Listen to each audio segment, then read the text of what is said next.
The lineups for the visiting team, the Blue Jays. Tony Fernandez leads off. Rance Mulliniks bats second. Lloyd Moseby third. George Bell fourth. Jesse Barfield will hit fifth. Willie Upshaw will bat sixth. Batting seventh, the second baseman, Damaso Garcia. Ernie Whitt will catch, and he'll bat eighth. And Rick Leach is a designated hitter. He'll bat ninth. For the Yankees, Ricky Henderson leads off. He'll be followed by Ken Griffey, then Don Mattingly. Mike Easler, the designated hitter, batting fourth. Ron Hasse, fifth. Dave Winfield, sixth. Mike Pagliarulo, seventh. Willie Randolph will bat eighth, and Mike Fischland will bat ninth. Defensively for the Yankees, at first base, Don Mattingly. Willie Randolph is playing second. Mike Fischland's a shortstop, and Mike Pagliarulo's at third base. Playing left today, Ken Griffey. The center fielder, Ricky Henderson. Dave Winfield out and right. And behind the plate, Ron Hasse. And on the mound for the Yankees, right-hander Bob Tewksbury. The Tewks won 5 and lost 2. This is his 14th appearance. He has made 12 starts, so he's been out relieving a couple of times. And his ERA 3.71. Yankees have lost 9 straight here at the stadium. And they're trying to break that string. And here to tell you about this afternoon's game, Descuda. Bill White. I hear you. Beautiful shot of the stadium and the blimp in the background. And a beautiful day for this ball game, and everything's going to be different. Leading off for the Blue Jays. The umpires, John Chulak, Dan Morrison at first, Jim McKean at second, and Al Clark at third. Chulak's a home plate umpire. Now, Scooter. I was going to say, this is the day the Yankees break the losing streak, and all the stats go out the window. We're just going to talk about the ball game today. Forget the strikeouts, ratio, walks to hits. Play the game, and there's a base hit up the middle. I might go back to the stats. First pitch of the ball game. I don't believe it. Said it. Well, these guys are having fun, the Blue Jays. Having a lot of fun. They really are. Everything they swing at's a base hit. Fernandez had his hitting streak stopped yesterday, but he's starting a new one today. Tewksbury, as Rance Mulliniks comes up. As Bill told you, he's won 5, lost 2, and he gives up a lot of hits, but not that many runs because he doesn't walk that many, and the infield has a chance for the double play. In 68 innings of pitching, he has given up 84. Now that's 85 hits, which is a lot more ratio hits to innings pitched. But as we say, he's got a good earned run average. They don't hit the long ball. That's a chance for 2. Oh, Randolph booted it. Holy cow. Willie tried to turn quickly to get the ball to second base, and he just moved the glove to the left a little bit too much. Watch him now. He'll try to get the glove in position to turn and throw the second base right here. Yep. And the ball just skips by him, and that's an error for Willie Randolph. He turns that hip too soon. You could see it. Kicked off his foot. And first and second, nobody out now. Lloyd Moseby, the batter. Moseby had 2 home runs in yesterday's ball game. Well, the Yankees have not been booting games away. They've just been getting out-hit. The pitchers have not done the job. And this is for the first time, I think, in quite a while that Randolph has made an error. Oh, yes. All right. Still got a chance for the DP. Get out of the inning. Foul back. I tell you, they do go up there cutting and slashing this club. Coming into today's action, they have actually taken the lead now in team batting in the American League with their all those hits they had yesterday. They're 1 point higher than the Yankees, who were leading prior to yesterday's game. They're at 278 team average. Yankees 277. Nobody out. And young Bob Tewksbury. Oh, what a beautiful off-speed pitch. And Moseby really fooled on that one. It's even outside. Yep. He had such good motion on it that Moseby went for the fake. First and second for the Jays. Nobody out.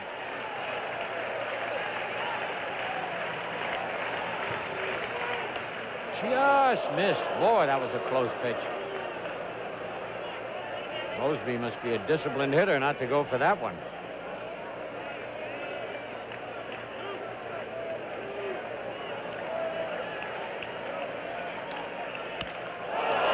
And no! Great catch by Winfield! Holy cow! There's the turning point, White. Holy cow, he took a 3-run homer away and almost turned it into a double play. What a great catch by Winfield.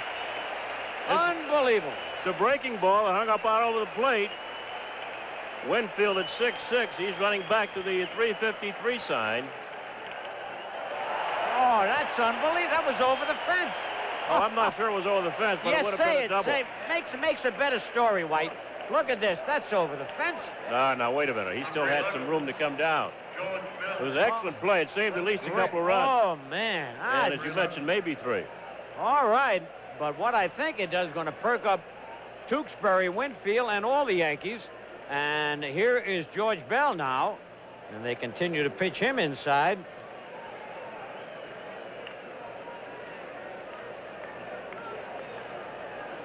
Bell at 323, as you can see, 13 homers, 53 runs batted in. Tewksbury bluffs the old Johnny Sain pickoff move.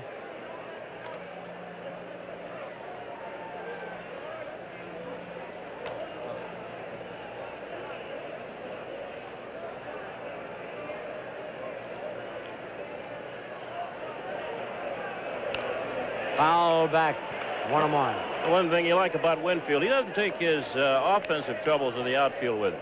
You're right. A lot of guys will, if they're not hitting, they'll get down. They'll give you a half effort in the outfield. But Winfield is an asset just playing the right field. Oh, no doubt about it. I mean, he saves as many runs as he drives in when he's hitting well.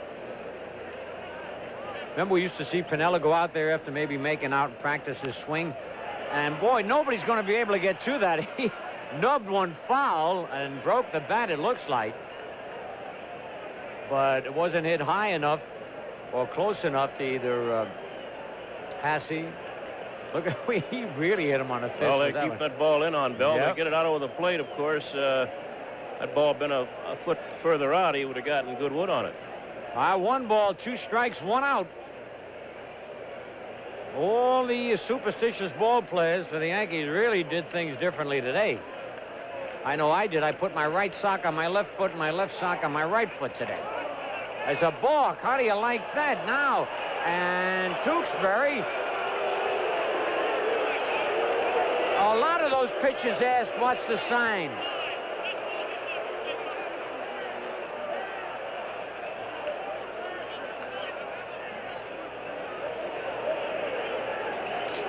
I think Lou is saying time had been called, and he got back in, and time hadn't been called back in, even though he got in the batter's box. But Tewksbury has a way of asking for the sign again and moving the glove, and if that's his natural way of doing it. Well, he can do that if he steps off. He can step off the rubber and ask for the sign. You know, again. What's his name used to do it? Alexander did it on every pitch. He'd get the sign, and he'd lift the glove up and rub his shirt. You know, saying, okay, I got the sign. We can't see from here what he did anyway. It just didn't look like he moved at all. It really didn't, but let's look again. Oh, we got to... That was too quick. Well, it looks like Piniella loses the argument. What a tough break.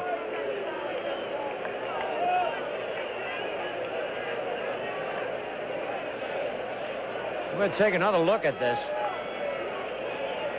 I'm going to watch Hasse. You know, he's got his right foot on the rubber. Or does he? No, now he's on. Now he can ask for a sign if he takes it. Well, let's see. This is going to be close. Griffey in, makes the catch. The throw to third base. They give the run with Fernandez, who can fly running, but they hold the runner at second. We missed the end of that play because the ball was hit by Bell. It's a sacrifice fly. But what it would have been just an out and no run score. And as I said, we didn't get a good look at the finish of what Tewksbury might have done. somewhere along the way, we'll get another look at that. Here's Jesse Barfield. Number 29. All right, right after this pitch, we're going to show it to you. Barfield hitting .291 with 19 homers and 55 runs batted in. 2 out. Ball 1. Here we're going to get a look now. Not on a rubber yet. Now he's on the rubber.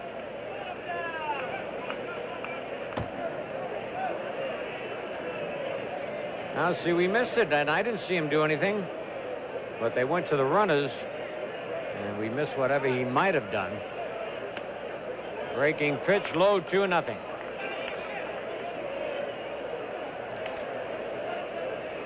Barfield is the big RBI man. He has 55. Bill, with the one he just got, has 54. And that's ball 3. 3-0.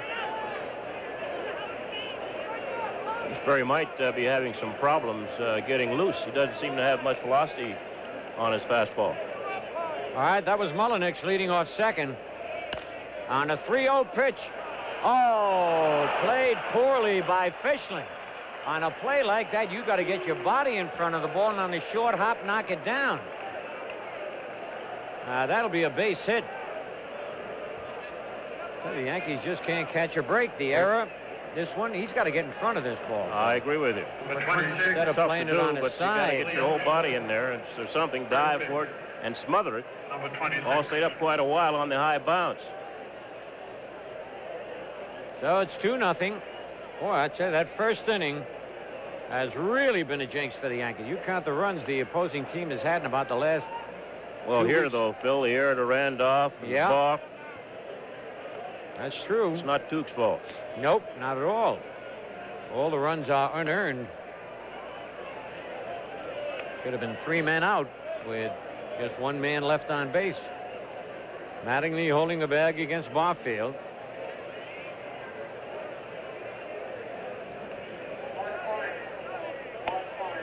Upshaw takes it high. It's 2-0. Batting .261. 2 home runs, 31 runs batted in.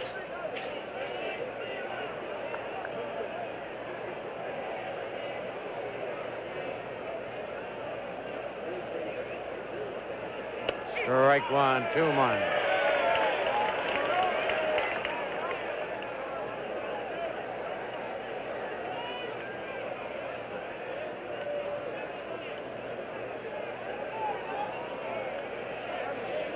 Barfield back easily.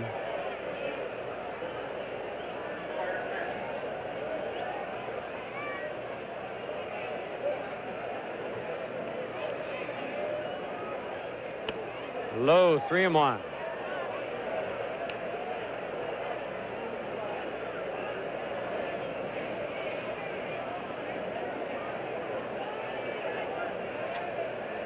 Bob Tewksbury. Got to bow his neck and really bear down. Runner going, bounce to short. And Fishling throws him out. 2 unearned runs on 2 base hits, 1 error, 1 man left. And at the end of 1/2 inning, Toronto 2 and the Yankees coming to bat.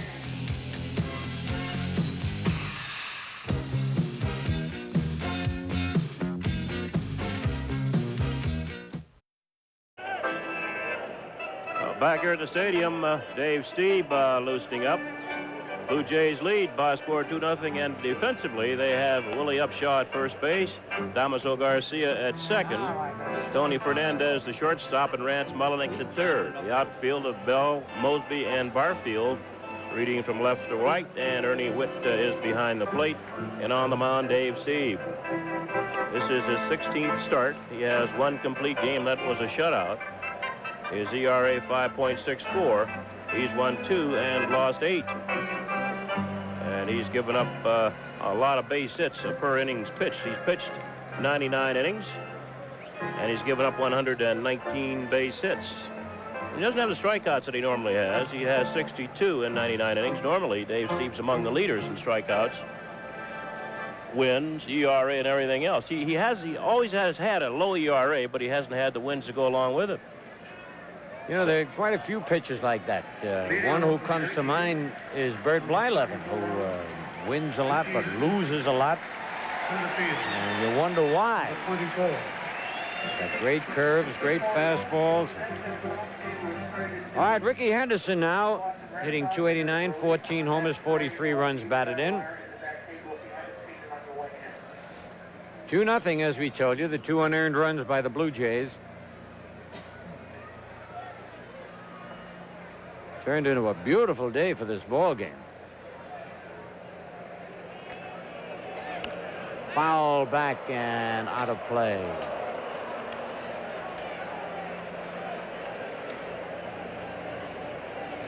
Beautiful shot at the big ballpark. The few scattered clouds and a blue sky.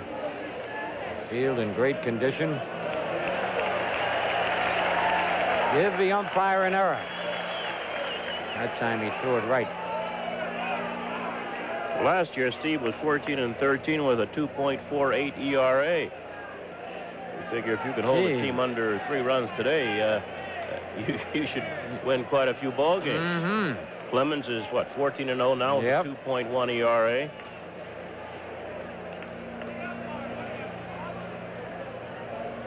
All right, Ricky's stepping back in now.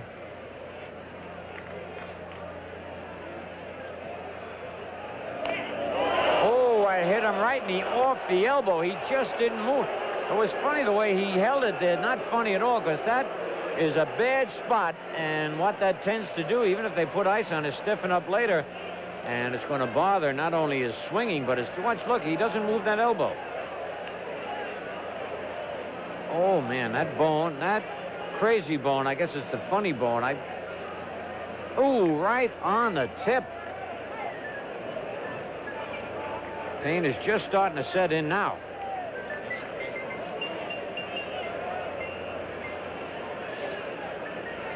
Seems like every part of your body aches when you get hit there.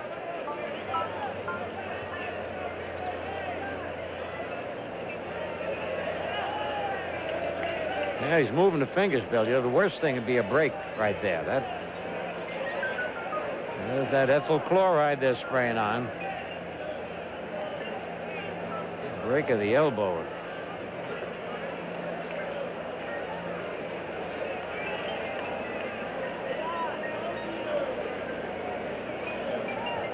This copyrighted telecast is presented by authority of the Yankees and WPIX and is intended solely for the private non-commercial use of our audience. Any publication, reproduction, retransmission, or other use of the pictures, descriptions, and accounts of this game or any segment without the express written consent of the Yankees is prohibited. Frank Gifford will host the Legend of Stars on July 3rd at the Waldorf Astoria to honor Bob and Dolores Hope and Admiral Alan Shepard at a centennial celebration luncheon. It's an opportunity you wouldn't want to miss, as Bill Ferghese and the Statue of Liberty Commission ring in Liberty Weekend all across the country. For more information, call 212-838-9867. That's 212-838-9867. Don't miss the World Series of the Centennial Celebration.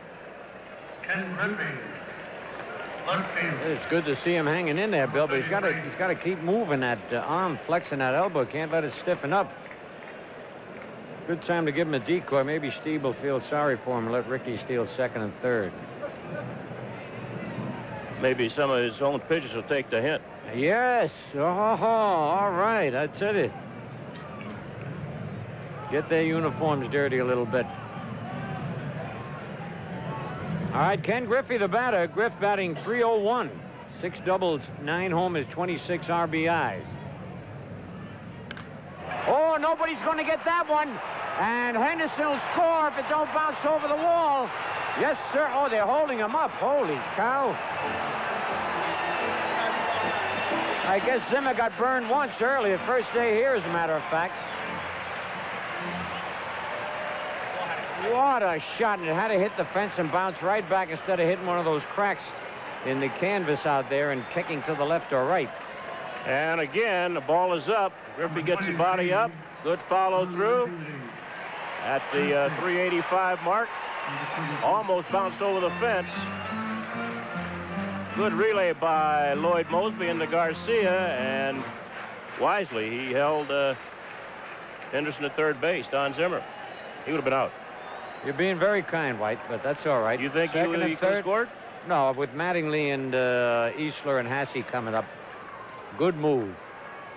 But I think he would have scored, to answer your question. Foul back, strike one. I'm glad you're up here and not down on the third base That's coaching right, line. I know it, but it'd be exciting. Yeah, you'd have about 10 guys throwing out a ball game. Mattingly hitting .340, 23 doubles, 13 homers, 55 runs batted in. Yanks trail 2-0, but what a chance to tie it up, maybe go ahead right here.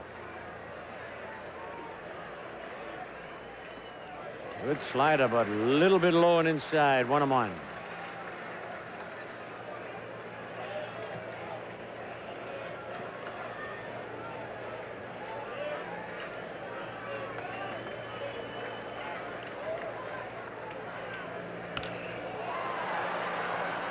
Mattingly, who on that base hit yesterday had to leave the game. You see he's got the bandage on the over the glove of the left hand. Hurt the little finger of the left hand and ended up putting ice on it for the remainder of the game. Came out of the game. Looks like he might have a bone bruise also. 1 ball, 2 strikes. He's a big man right now. All right, that'll get 1 run in. He's got a good arm, but Henderson will score. And Griffey's going to try it. He decoyed him, and he's going to make it. Ho-ho! Bell hesitated. I tell you, Griffey gave him a great decoy out there. Now, that was heads-up base runner. Well, he started, stopped, then shifted gears and snuck into third base. Here's Bell again. As Phil mentioned, he's got an excellent arm. Now you'll watch Griffey. Oh, I tell you, now that is something else. Now, all right, here's Eastland. Now we're going to watch Bell again. Right there, see, he's watching Griffey, and now he throws hard. If he had come up throwing right away, he'd have been a dead duck, as Bill told you. He's got a great arm. Matter of fact, the whole outfield for the Blue Jays have great arm. All right, now Mike Easler, 2-1 ball game. Sacrifice fly for Mattingly, RBI number 56. And Easler hitting .335, 6 homers, 40 runs batted in. Slider in, strike 1.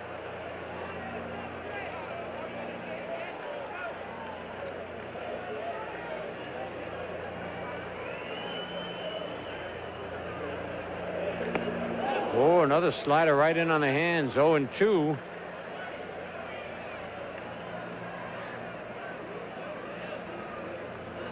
Mike's got to get a piece of the ball. Doesn't have to drive it hard.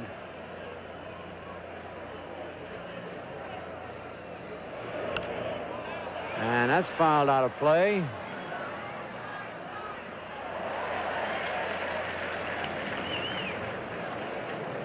Nothing in 2 with 1 man out.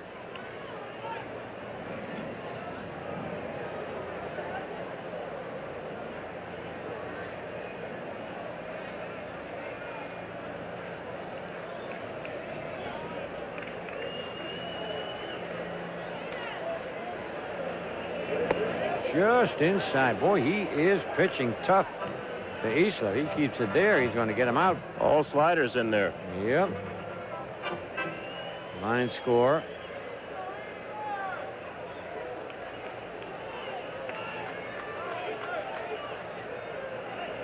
Whoa, he put a little extra mustard on that one. 2-2.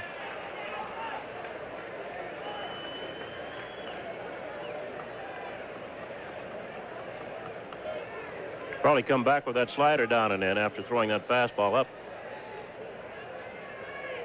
All right, we want to. Easler now wants to make sure whatever got in his eye got out.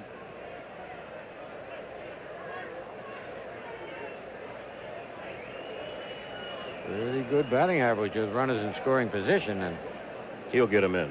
all right. Normally, I'm not saying he's going to get Griffey in, but he gets the runners in from second base. Oh, he's going to do it. And beat it out. Holy cow. That should be a base hit. That was a tough play for Mullenix. Anyway, we got a tie score here, an RBI for Easler. And they give him a base hit. Ball is sliced off third base. Number 12, Ron Hastings. Catcher. Number 12. They give him a hit on that? Yes, they should. Handcuff the third baseman.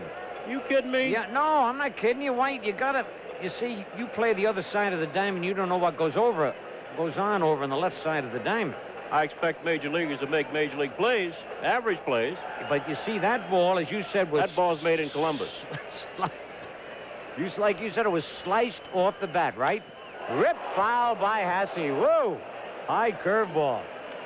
I'm going to get back to that in a moment. Hasse batting .309, 5 homers, 22 runs batted in. And if Steve keeps pitching up, remember the one to Griffey was up, and he one-hopped it off the right center field fence. And that one, Hasse just got out in front of Easler at first. His 41st RBI. That's striking. He got that around the knees, and Hasse didn't like that one. 0-2. 2-2 the score.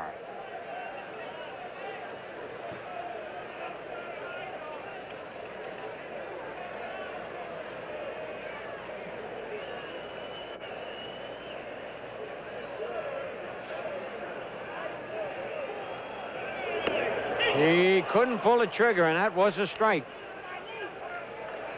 Not a good slider. First strikeout for Steve. They're working on Henderson's elbow. Gene Monahan, the Yankee trainer. Oh, you know that hurts, boy. I tell you, it's so tender. Because that got the bone that did not get muscle.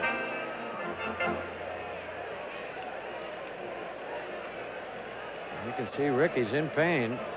All right, here's Winfield, who made that tremendous play, a 4-star job out there in right center field in the first inning.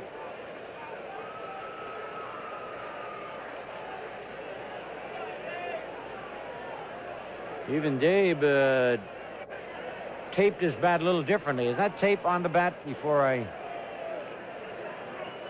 Yep. That is tape. All the stupid... Oh, that's gone! Oh, it's going to go foul. Son of a gun. I'm more excited, White. I can't help it. Even Ed Aragoni made me take that New York bus service watch off my left hand and put it on my right wrist. Changed everything.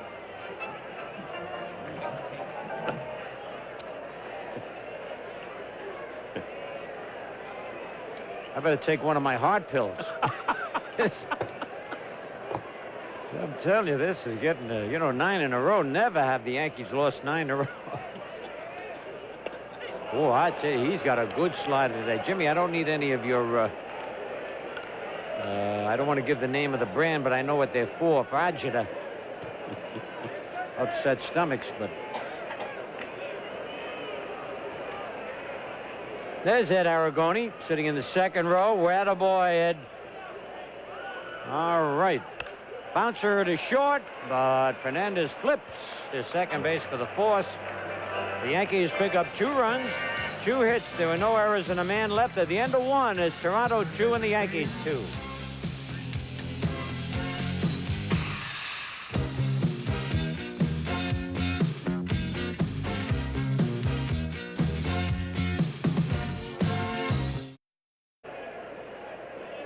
Mr. Rizzuto. Yes, sir, Mr. White. All right, we got a brand new ball game in the top of the second. It'll be the bottom third of the Blue Jays order. Garcia, Witt, and Leach. Garcia has really raised his average in this series. He's up to 275, 15 doubles, 2 homers, and 26 runs batted in. Strike 1. Good breaking pitch. Told you many times, Damaso, tough man to walk. Swings that bat. Ah, little look at Garcia. Look out. Hold. Oh, come on. I don't believe that umpire. Holy cow. What'd he say? He thought that Tewksbury threw at Garcia. He probably did. Tewksbury pitches inside, White. That's right. All right. I don't believe it. Popped him up, and Winfield's got to come get it. He's there. And makes the catch. Randolph couldn't get the pointed right away and looked like Dave had a little problem. Now look at the umpire's going to go out. Number 12. Well, he better not. Eddie Witt.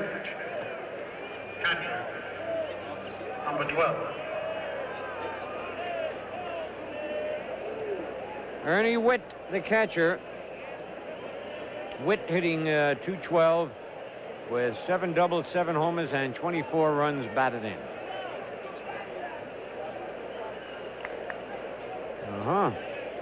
Hitting pretty well against Yankee pitching. Ball 1.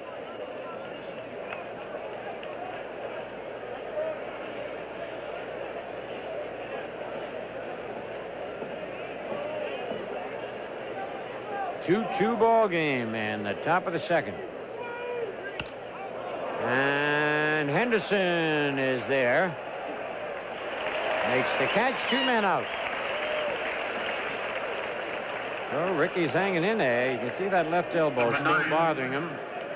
But each inning, Gene Monahan will work on it. He'll one-hand this one. Did not slap the hip with that one. That's Ken Griffey. No, that's Ricky Henderson.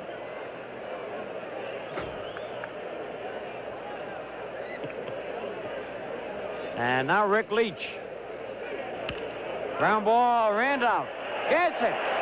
Oh, beautiful play. Oh, holy. He threw that ball from shortstop. All right, the Yankees getting into the swing of things now. 3 up, 3 down at the end of an inning and a half. Toronto 2, Yankees 2. And now let's pause for station identification.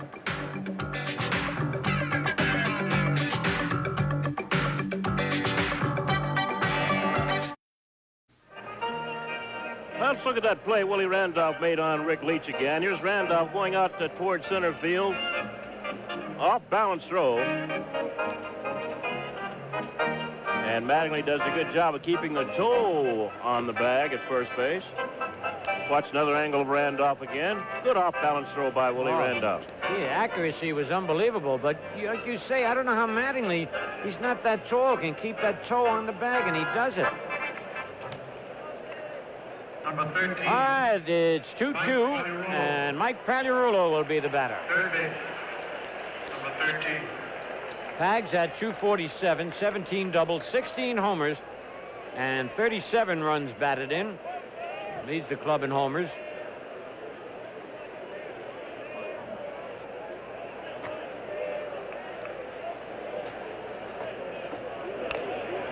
Bounce foul, strike 1.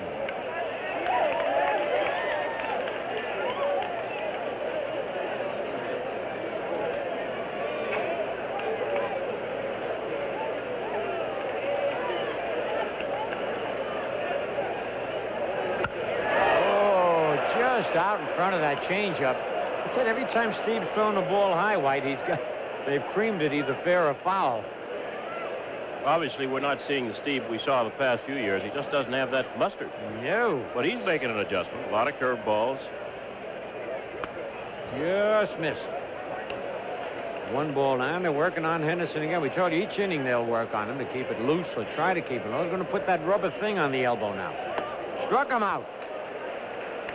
Looked like he swung right through that pitch.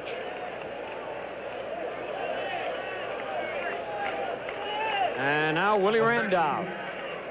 Willie Randolph. Second base. Yep, there's that rubber sleeve they're putting on the left elbow.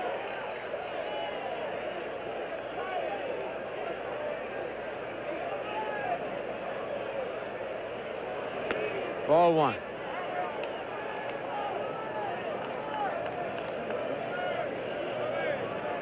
Willie hitting .278, 1 homer, 30 runs batted in. 2-0.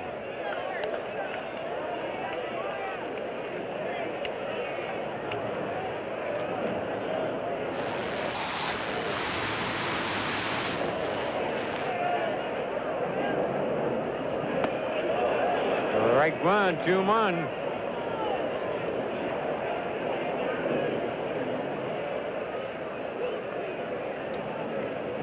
"79 years ago yesterday, White, in 1907, that is, catcher Branch Rickey of the Yankees. I didn't know Branch Rickey was a catcher for the Yankees. Set a major league record. He allowed 13 stolen bases to the Washington Senators. So he was a better general manager than he was a catcher. High fly off the end of the bat, and coming on is Barfield, makes the catch. 2 men out. Number 22. And that'll bring up Mike Fischlin. Shortstop. Number 22.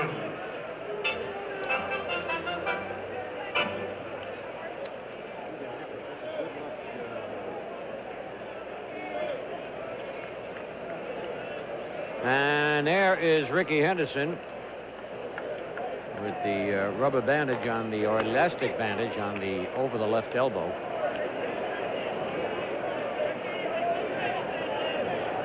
One strike on Fischlin. Line score. Each team with 2 runs, 2 hits. The Yankees have made 1 error.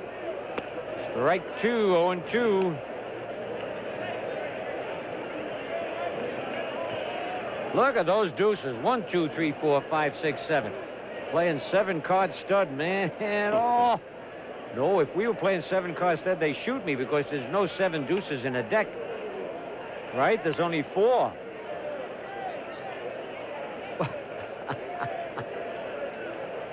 Oh, we used to have some great poker games. Fouled back for late Thurman Munson. Oh, man. Stick, Michael. We had some guys that would tear up decks of cards when they'd lose a tough hand. High, and it's 2-2. Look at this, 8. 2, 4, 8. I never saw that before on the scoreboard. Gotta save that one now. Tape that, Connie.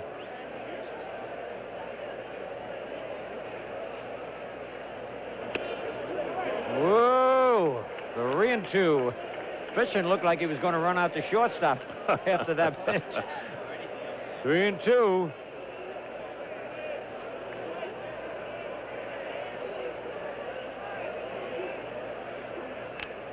Foul back. By the way, Bill White mentioned it, but very low key, that it's Ed Aragone's birthday. And whether it is or not, they're celebrating his birthday today. Boston jumping out to a 2-0 lead over Baltimore in the first inning. Things are tough enough here, White, without you telling me. Little looper, and oh, he dropped. I want to tell you, he had to catch that on a fly. That's got to be a base hit now. That was the softest base hit of the year. He hit it right off the fist. Didn't hit it hard enough to carry just beyond second base. Center fielder, Ricky Here's Henderson. a shortstop, Fernandez, just under the glove. Trying to catch it in the air. Yep.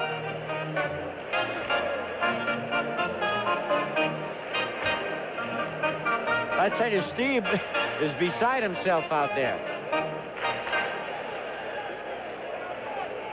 Steve is one of those pitchers that when you make a mistake behind him, it really bothers his pitching.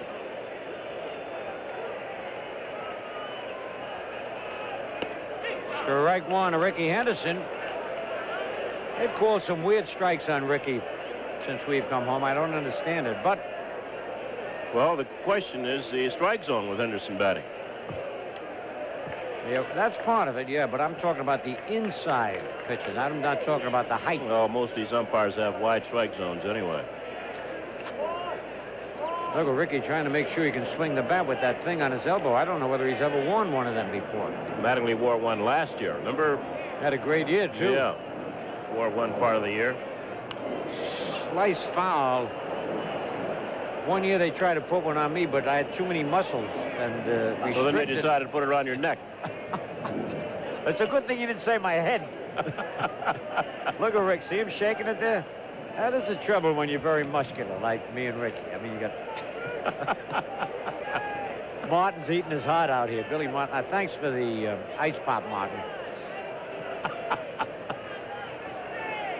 2 strikes on Ricky, and Fischlin gets back. It'd be a good time to send Fischlin. If he It gets would. thrown out, they start all over again with Henderson. Give Ricky, yes, 3 Next strikes. inning, he doesn't get thrown out. Got a runner in scoring position. Ricky was hit for all. Oh, they were thinking. They were thinking that too. Brought a pitch out.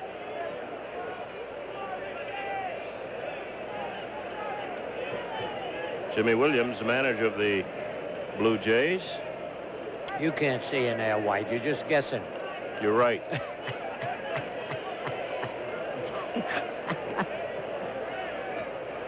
He's back.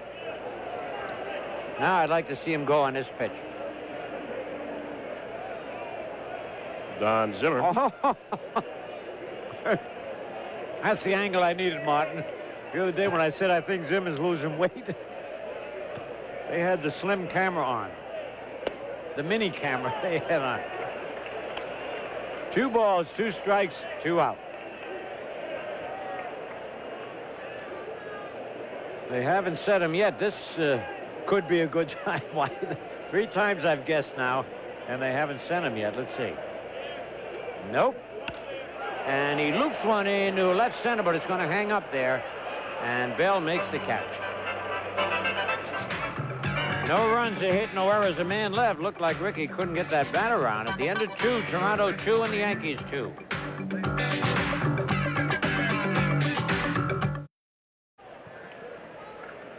There it is. Happy birthday to our buddy Ed Aragoni. Oh, a staunch Yankee fan. There he is with a cigar. Look at that. I hope that's a victory cigar that he's smoking. Ed, of course, was the sponsor of Midday yesterday, New York bus service. Don't talk with a cigar in your mouth, Aragoni. All right, here we go. Well, Billy Martin's here as Fernandez bluffs a bunt, takes a ball. And, Billy, first thing I wanted to ask you, I couldn't wait till you got here. I could not believe that the plate umpire, Shulak, called a balk on Tewksbury. That wasn't a balk, Phil. Well, that's what I thought. Because I want you to explain it, though. Strike 1-1. He had the ball in his throwing hand, and he used his glove on his knee to rub off the sign from the catcher like, no, I don't want it, or yes, I do, and that's perfectly legal. Of course. And the umpire must have thought he made a motion to bring his glove up with the ball in the glove. It was not. The ball was in his bare hand. All right, now that... I'd have to be... had a little conversation with Mr. Shulak on that one there. All right, he probably will admit he's wrong. Hard grounder. Oh, Matt. Oh, I tell you now, that error that Willie made in the first inning has really inspired him. He's made 2 good plays, Billy. That was a very good play right there. Went after the ball, knocked it down, which a good infielder should do. He's got a fast runner at the plate. Look, he knocks it down, makes a nice play, makes a great recovery, comes up throwing, throws a strike to first. Nice play. Very nice. Another look at it. And again, Phil, you mentioned it. There it is again. Nice recovery. It was a good shot of... Billy can explain that, how you get ready for when the pitch is coming in, Bill, what Willie Randolph was doing. Well, he positioned himself. Phil, like officially, you mentioned earlier, they should have kept that ball in front of him. Stop the run from scoring. Right, you got to do that. And there's a strike 1-1. On that shot of Willie, now, like, he looked like he was expecting a curveball, and he moved a little to his left as the pitch was coming in. Well, sometimes you'd like to see him move before, Phil, you know, so you don't give it away to the hitter. Well, that off his foot. I see what you mean. That'll smart. Yeah, like, a lot of times the hitter will watch infield, shortstop and second baseman. If they see him move before the pitch, then they'll know it's going to be a breaking ball or a fastball. And this is what you have to tell your infielders: don't move before. Anticipate. Soon, yeah. Anticipate what the pitch might be. Move over in that area. All right. I saw that. Here's that play that we were talking about. Now, watch Willie. Pitch. See him bounce to the left there as though it looked like a curve, but like Billy said, if you do it too soon, that hitter, although it's tough for him to watch the second baseman, he's got a better eye on the shortstop. But little high, 2-2. When the pitch is winding up, that's the time to make you move to your position. Uh-huh. Because it's hard for him to follow the pitcher and the infielder at the same time. Right.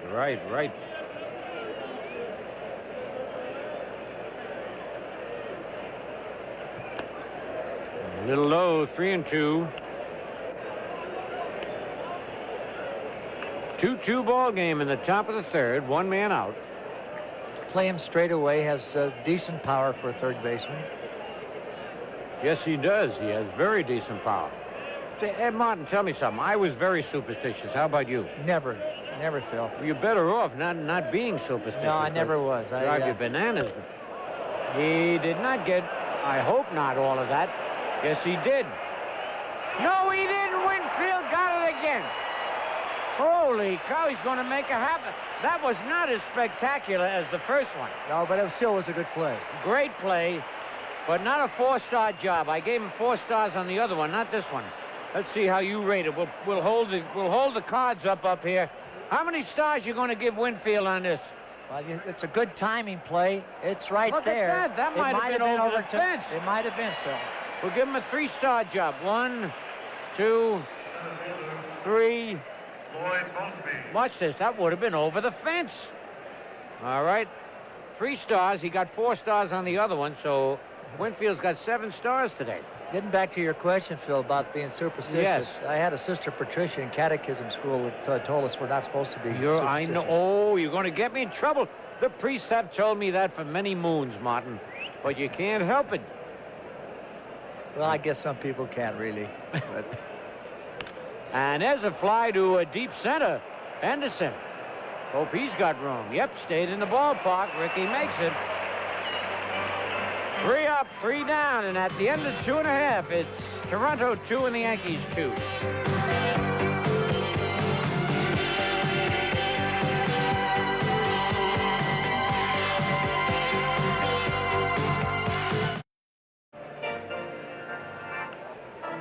All right. Yankee fans getting a little wave.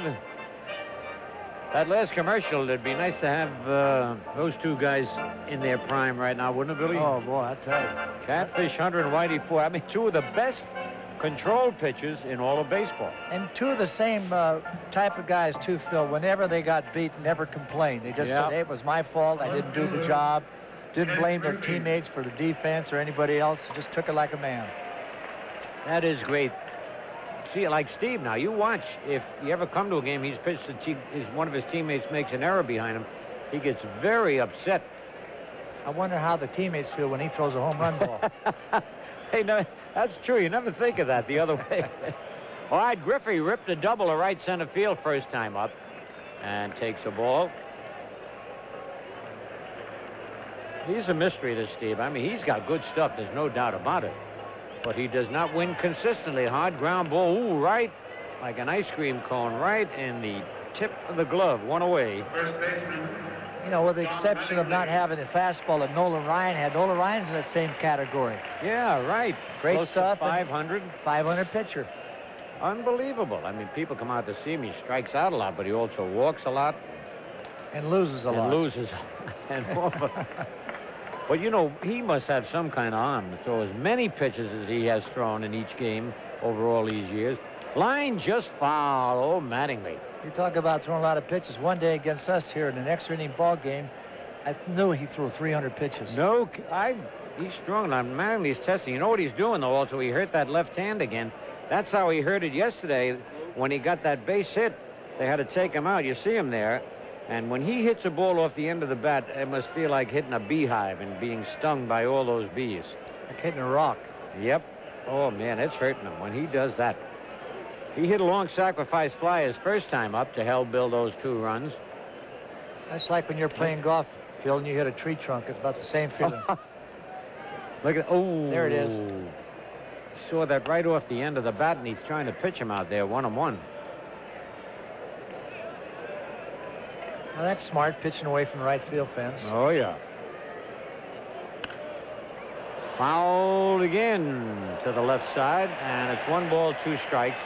Mattingly still thinks that bat might be broken. Of course, that hand hurts him, and now Shulock is looking at it. Well, I don't think he's going to get much help there. No, but the thing is that if that bat did not have a definite split, he wouldn't let him go back, even if Mattingly thought it was split. Yeah. Those new rules are terrible they got. They won't use pine tar or anything. Oh. But they'll let you hit with it. They won't let you go back and get anything. No, it's not. All right, yes, man, you're right there. Weird. Lee McPhail got to know that he made a mistake that time. Oh, that's... You know, as much as I I'll love never the man. forget that day. No, that day just about ruined me. I could not believe it. The Rules Committee even overruled him. Yep. Oh, and that's got to be a base hit. That almost took his left leg off. Holy cow, did he cream that? Sure did. Oh. They did give him a hit, right? I'm going to give him one whether they give him one or not. Hit. Designated hitter. Oh, did he hit this, huh? He got all of it, Bill. Line shot right off that left leg. That Will Smart. That will. Gets your attention, doesn't it? Yeah. All right, Mattingly at first, and now Mike Easler. Easler had an infield hit to drive in a run his first time up. 1 out. Griffey hit the ball hard. Mattingly hit the ball hard. That's hit softly, and they'll... Oh, look! How do you like that? Ha! That's you call luck, though. That was luck. But also it was good concentration. You know, he could have turned the wrong way. We're going to watch this, guys. Routine ground ball, Yep. routine double play, routine play. Routine play. What more can we say? All right, but it does give the Yankees a break, a runner in scoring position. He had turned around. You know, we're starting to see things I haven't seen in years. You will see them, I tell you. As you know, you managed and played all those years. You see something different sometime during the season. All right, Hasse called out on strikes first time up. 2 men out. Strike one. He had a good rip at that. Mattingly at second. Now, here's a guy, when he played against you, you wouldn't think that he was that aggressive or that kind of a guy, Hasse. No. And then when you get him on your club, you find out what a great guy he is and how aggressive he really is. He just has that look about him that he might be slow and lazy. Yeah, relaxing, right. Bouncer right to Garcia. And he throws out Hasse. So Billy Martin and Bill White are going to carry you along on the Pepsi scoreboard at the end of 3. It's Toronto 2 and the Yankees 2.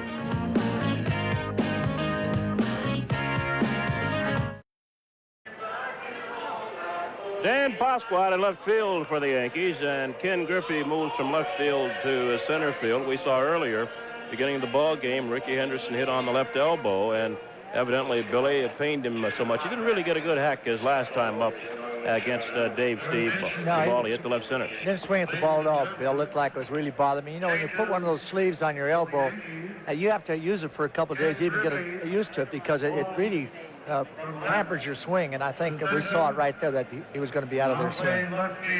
So Pasqua in left and Griffey in center. Winfield still in right as we play the top of the 4th. A 2-2 ball game. The Yankees 2 runs on 2 hits.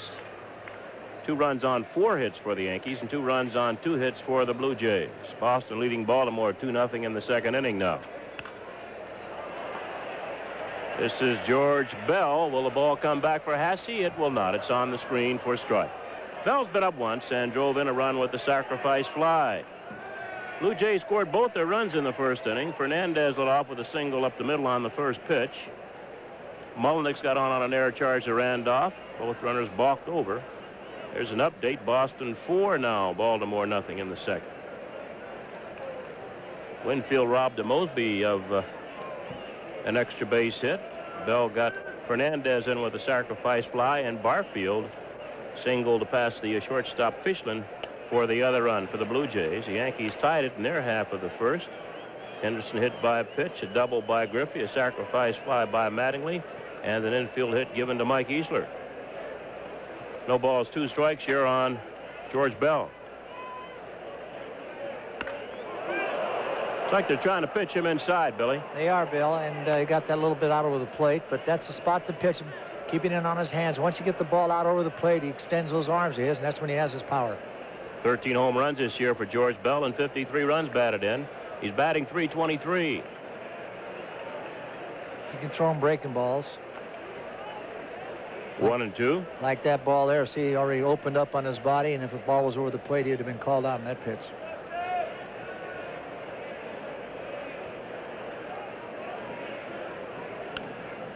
And fouled off. Kind of a half swing, wasn't it, Bill, on that breaking ball? It's like he's looking for the ball in, looking for the hard stuff in, and Tuke has thrown the last 2 breaking balls away. The count remains a ball and 2 strikes on Bell. Here it is. Yep, there it is. It had nothing left, just his arms. That's excuse me, type of swing. They're going to throw that fastball inside here. And it's pulled foul again. Still 1-2. It looked like he tried to get that ball a little further inside to just kind of intimidate him in there and then maybe go outside with a breaking ball again on this next pitch. A lot of times you get hurt on that setup pitch. Yeah, when you go in there, you better go in there about 90 and 95. And then way inside.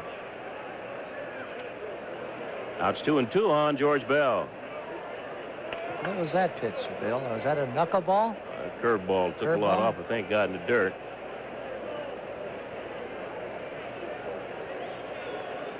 Here it is again. Let's look at it. I like this view right here. Yeah, it's a breaking ball down. Right to Palirulo at third base.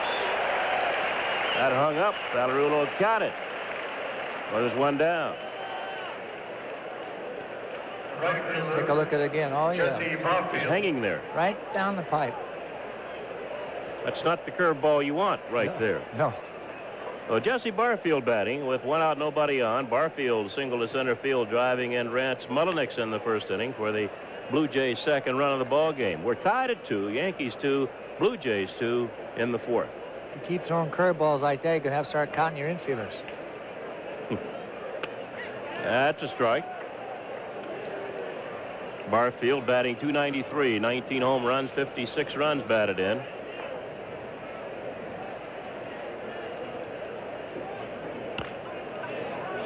Palirulo, he's got time, and they're 2 outs.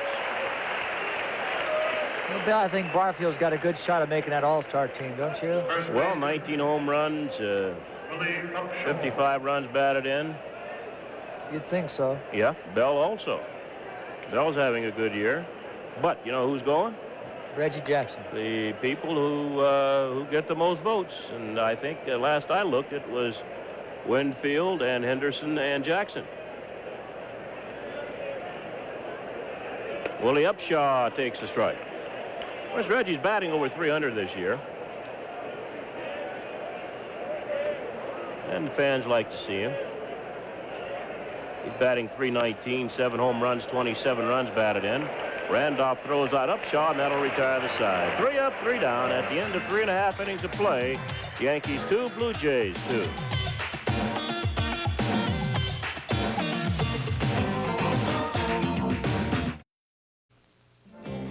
Participating advertisers in New York Yankee baseball are your Greater New York Pepsi-Cola bottlers, makers of Diet Pepsi, Slice, Mountain Dew, and Pepsi Free. Canon, so advanced, it's the world leader in 35mm photography. And by Burger King. This is a Burger King town. We know how burgers should be. Well, we're tied 2-2 playing the bottom of the fourth, and the Yankees will send up Dave Winfield, Mike Palirulo, and Willie Randolph against Dave Stieb. Dave Winfield. Last night, the Boston Red Sox gained the services of Tom Seaver in a trade that sent young outfielder Steve Lyons to the Chicago White Sox. That's been rumored all year, Billy, that Seaver wanted to move back east. Well, I think George tried to get him for the Yankees, but they wanted too many of our young prospects and some of our starting pitchers we have up here right now. Here's Winfield, forced a runner in the first. Let's see if this will come back for Witt. It will not. It's about 8 rows back. Strike 1 on Winfield. That's what happens in a deal like that. A lot of people don't realize that, yes, you'd like to have a Seavers. You know he can help your ball club, but no, you don't want to give away all your top men to get him. You know that Seavers will be good for 1 or 2 years, but these other kids have a chance to be good for 5 to 10 years.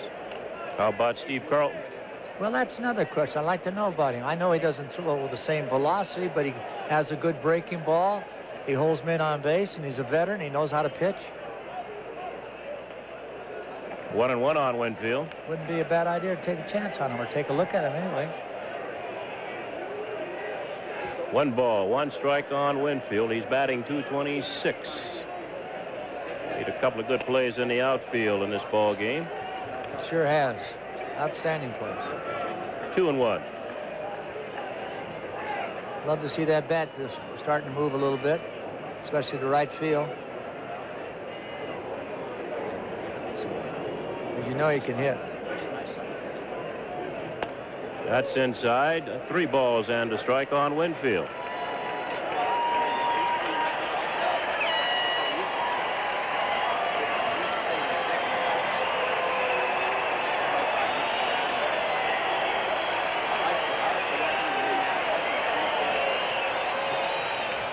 And ball 4, Winfield leads off the 4th by drawing a walk-off Steve. Tried to sink that ball down and in on Winfield on the 3-1 pitch and missed with it. And that'll bring up Mike Pagliarulo, who struck out in the 2nd inning. He was trying to pitch Dave inside, wasn't he? Yeah.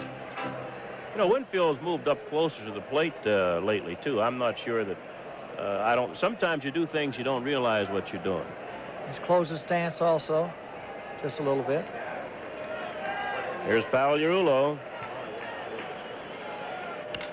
Base hit right field for Pagliarulo, and Winfield will go to 3rd. So Mike Pagliarulo singles past the first base with Willie Upshaw. Upshaw had to hold Winfield on, and the Yankees are threatening to go ahead here in this ball game. And that's the way to run those bases. When you're on first base, take a look and see where your outfielders are playing. And just as soon as the ball's hit, you don't have to look again. You already know. Boom, 1st to 3rd, just like that. Beautiful base run. There's Winfield digging around 2nd. Barfield's only play is into 2nd base. So the Yankees have runners at 1st and 3rd. There are no outs here in the 4th inning, and the batter's Willie Randolph, who's been up once and fly to right field. Randolph now batting .277. 1 home run. He hit that home run in Toronto, and he's driven in 30 runs.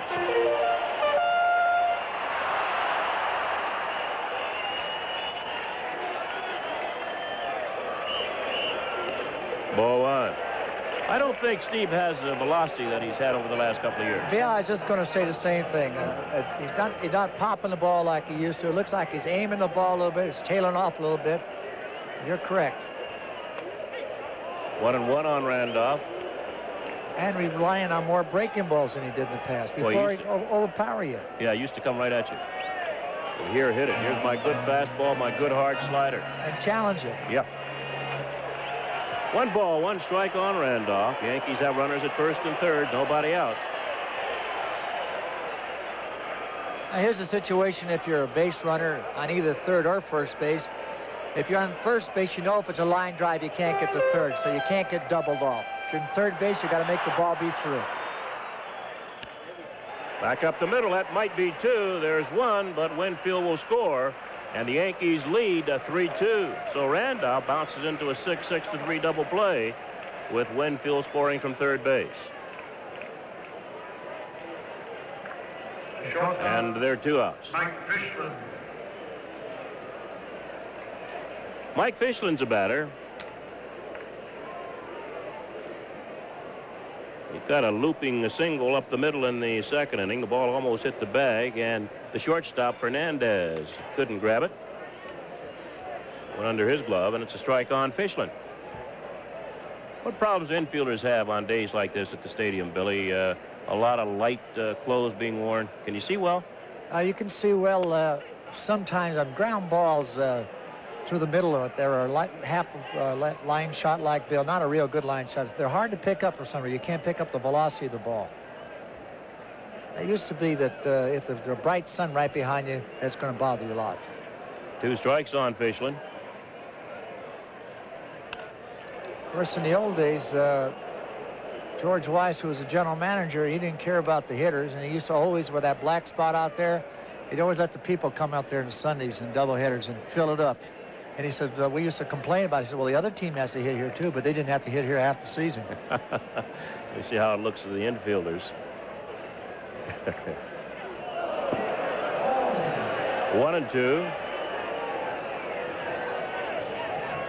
Did he warn our pitcher before? I don't know. No, he didn't warn him, no. No, I'm glad he didn't, because that's the way you have to pitch in order to be effective up here. Sometimes maybe a little more inside. No, you're not saying you ought to pitch inside, are you? Oh, on occasion, I think just to get their attention, let them know that you're serious out there. It's men's work down there. It's 2-2. Yankees are leading 3-2. We're in the 4th. Now it's 3 balls and 2 strikes on Fishman. They're going to get mad at the manager anyway. They're going to say he's the one who told him to do it.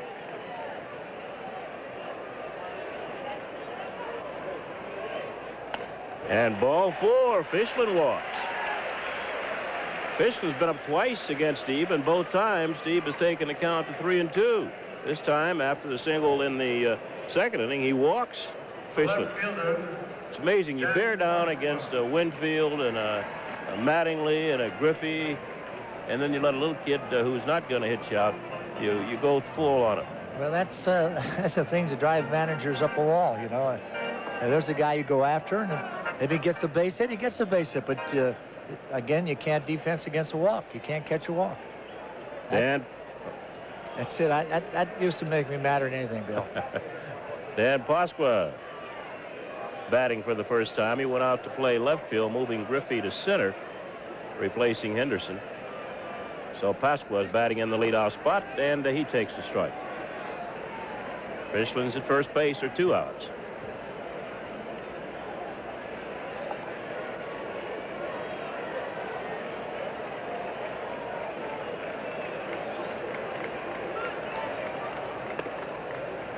One and one. Pasqua batting .297, 4 home runs, 10 runs batted in.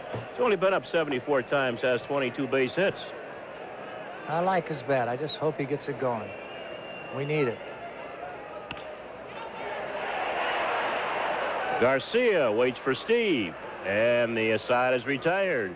Yankees pick up a run on a hit, and they leave a man. And at the end of 4, the Yankees 3, the Blue Jays 2. Yeah, nice.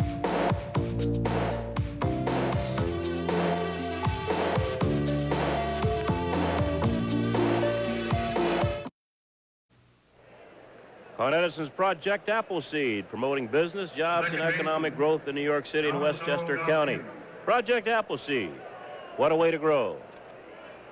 Bill White along with Jim Cott here. We're in the 5th inning, and the Yankees now lead 3-2 over the Blue Jays, and Damaso Garcia will lead off against Bob Tewksbury.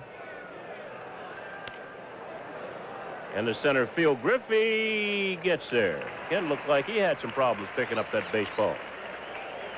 Well, back in Toronto, we recall the outfielders not picking up the ball. And I think, as you know from playing, today is the kind of day that's the toughest day for outfielders and infielders, with all the light-colored shirts, and just a little tougher to see that ball, pick it up off the bat. Plus, Kenny's not used to playing center. I mean, he did in past years, but this year he's not played there very often. That gives you a different look. Ernie Whitt, the catcher. He's been out once and fly to center.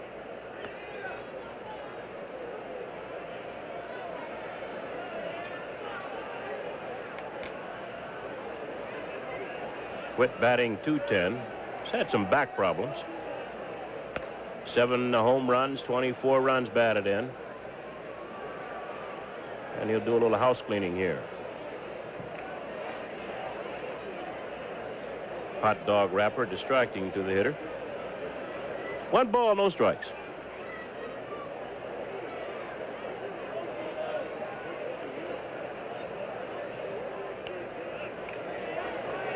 Two and 0.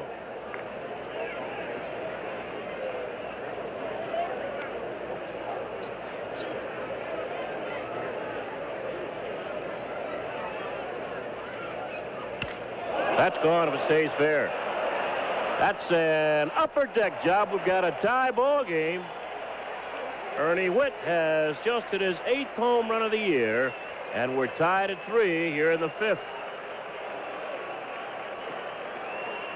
Stood there at home plate, not really to show Tewksbury up, but obviously the way he hit that ball, he knew it was this question being fair or foul. And Tewksbury, throwing off-speed stuff to a lot of these hitters. That time just tried to get the ball inside. Obviously, he did not get it in far enough as you get a look at the swing.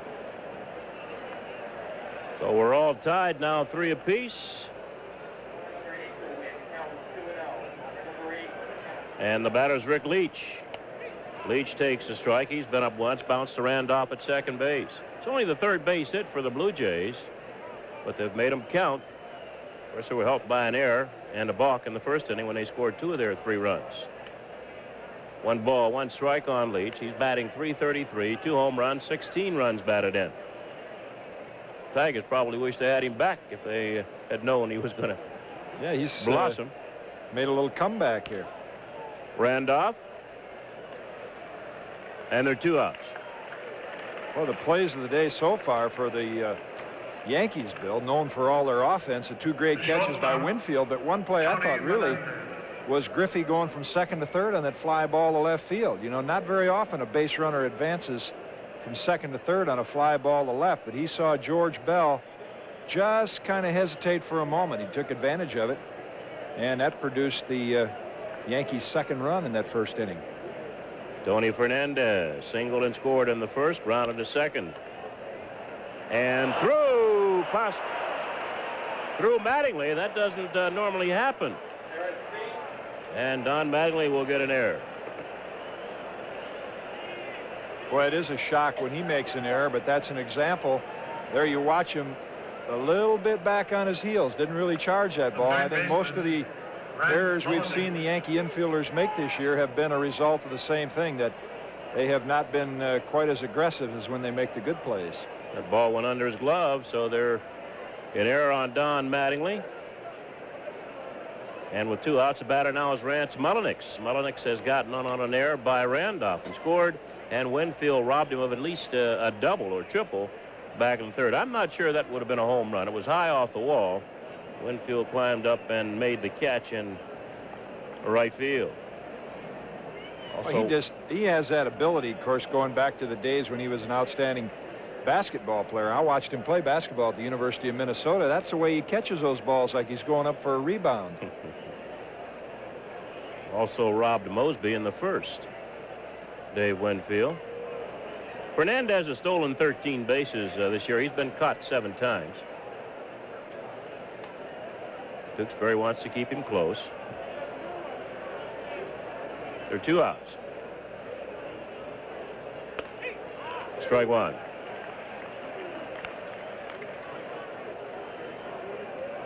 Mullenix batting .271.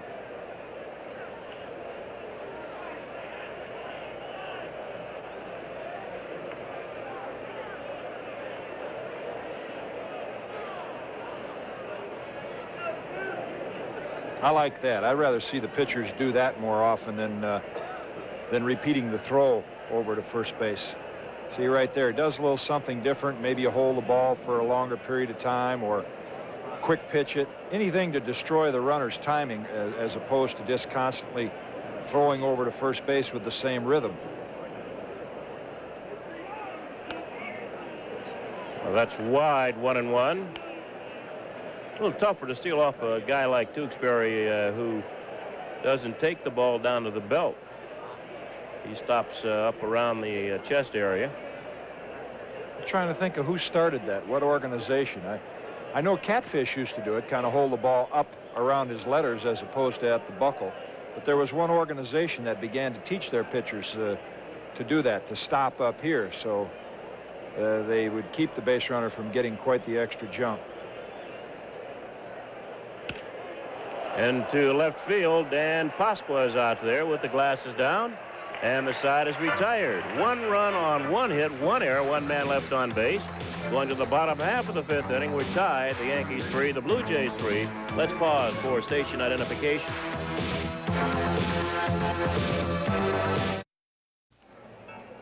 Well, here's the all-star lineup for Thursday night, July 3rd. The Yankees host the Tigers in a 6 p.m. game, and then following the game, Thornapple Valley Hot Dogs presents the Grucci Family Fireworks Show.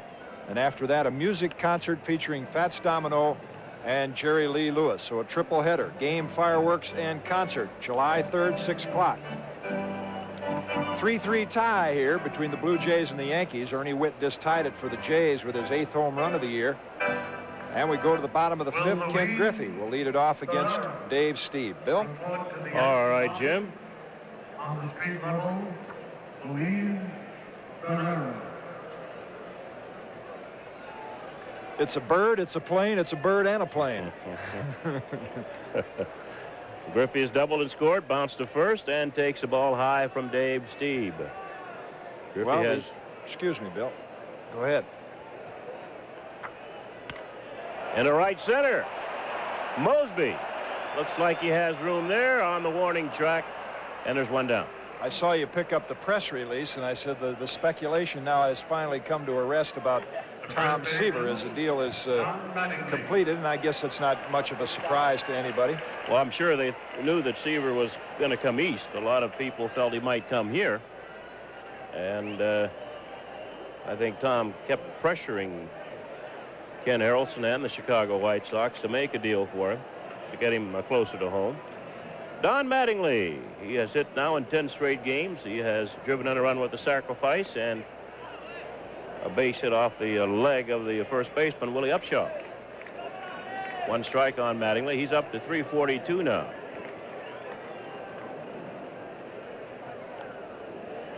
One and one. How about that? That looked like a little bit of a changeup or a screwball. You don't see Steve throw those off-speed pitches too often. We mentioned earlier, Jim, that there's some thought that he might be working with a little tender elbow. Slice to left field, and that's George Bell.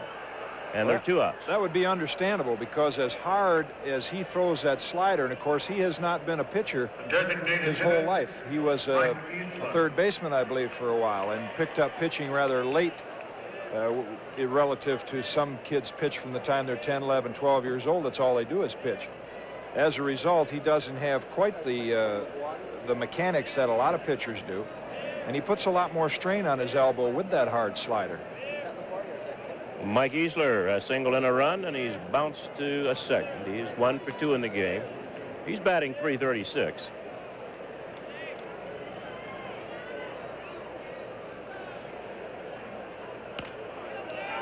That's foul. Hit him on the foot as it goes to first base. 1 and 1 on Easler. Most of the people in the Toronto organization you talk to, Tony Kubek, broadcasters, coaches, say that his last real powerful game was that first game of the '85 playoffs when he beat the Royals 5-1, went 9 innings. Now, he did go 6 innings in the 4th game, and then he went into the 5th inning, I believe, of the 7th game. But that first game of the playoffs was his last real dominant game. As I remember, it was chilly up there during that series in Toronto. It's also a little chilly in Kansas City. We had rain out there, but it was cold in Toronto. Well, maybe that's where he injured that elbow. Could be. Still 1 and 2 on Easler. Plus, I think psychologically, I mean, no one knows other than Dave Stieb really how his arm feels unless he chooses to enlighten everyone. But psychologically, I think that entire series took a lot out of that ball club. Well, Steve's a battler. This is playable. The right fielder over there, that's Jesse Barfield. In right center for the 3rd out. 3 up and 3 down at the end of 5. The Yankees and the Blue Jays tied 3-3.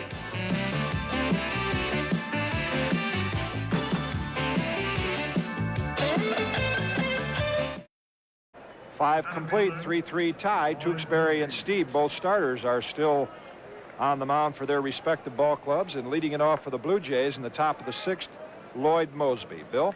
Mosby's 0 for 2 in the ball game. He's fly to right field, fly to center. Winfield had to leap high on the wall to grab his fly ball in the 1st inning, and he chased Ricky Henderson deep toward the wall at the 410 mark for the fly ball in the 3rd. And that's a ball. Finished the last inning by talking about the psychological effect of losing the playoffs to Toronto. Toronto, of course, losing to Kansas City. And one of the things you mentioned, that Stieb is such a battler, you wonder whether he may be trying to do more. Some players will fall into that category where they take on more of a load than they're capable. That's a foul ball off first base. I saw that firsthand in 1965 when I was with the Minnesota Twins. We won the pennant. Most of us thought Tony Oliva should have gotten the MVP. Not that Zoilo Versalles did not have a good year. He had an outstanding year for a shortstop, offense and defensively. He got the MVP, and the next year was the start of the downfall of his career because he tried to carry the whole ball club. He wasn't capable of doing that. 2-1. That'll fall in front of Griffey. Base hit.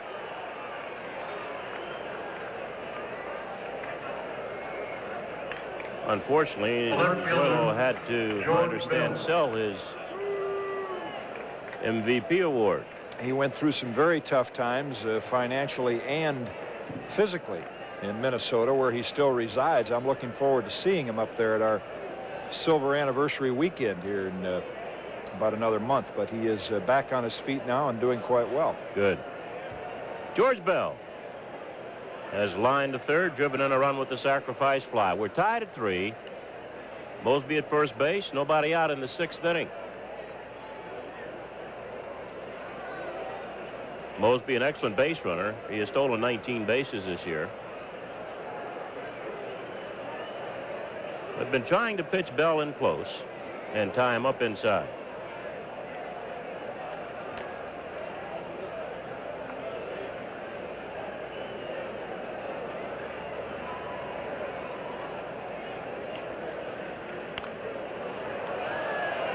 Looks like that's where you have to pitch him.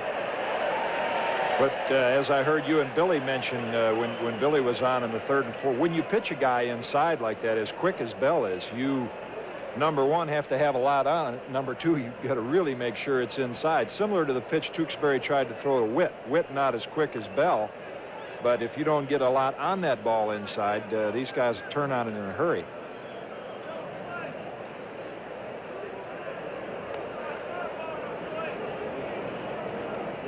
Well, Baltimore's picked up a run. Boston now leading 4-1.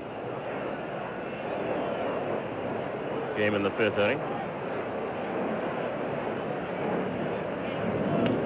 That missed inside, 1-1. See what he did right there, Tewksbury.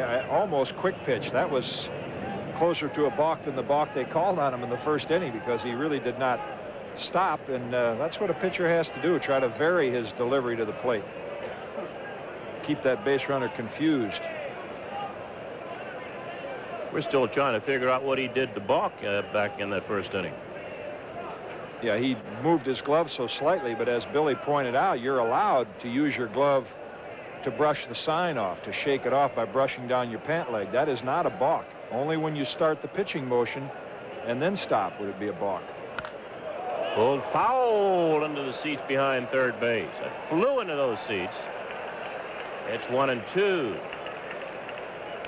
We had glove day here yesterday, or midday they call it here in New York. Hope someone might have had a glove down there. If they didn't, they got a sore hand. That ball was smoked. I see now why you got to have something on it when you pitch this guy inside. He gets out front in there. But that's about the only thing you can do with that pitch, is pull it foul.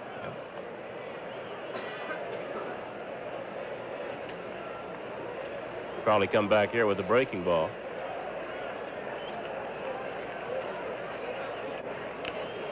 And it's fouled back.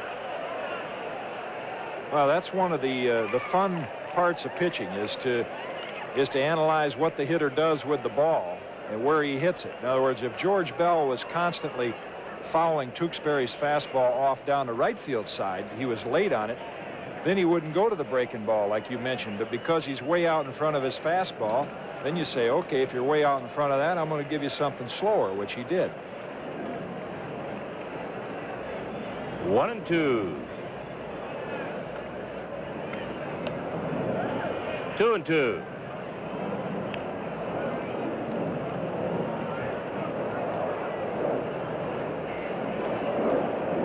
Bell stands close to the plate.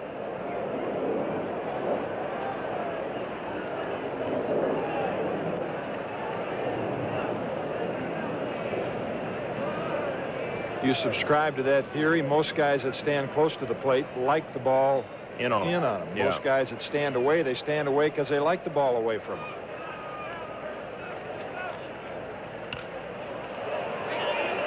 That will be 2. Fichlin with a fine play. He danced on top of second base and got it to Mattingly in time for a 6-6-3 double play. Wow, there, Mike Fichlin takes charge. That's where second baseman, shortstop have to really communicate on a play like that. And, of course, Randolph will allow Fichlin to cut in front of him because his momentum is going toward first base. Willie was just back there as a safety valve in case Fichlin couldn't get the ball. So there are 2 outs, and the batter now is Jesse Barfield. Barfield has singled in a run, and he's bounced to third. He's 1 for 2.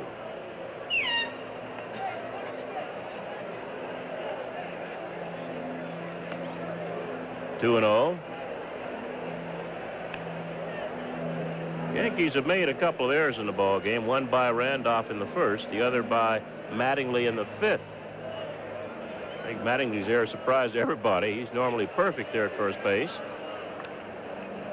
It's only his 4th error this year. Yankees have now bobbled the ball 74 times.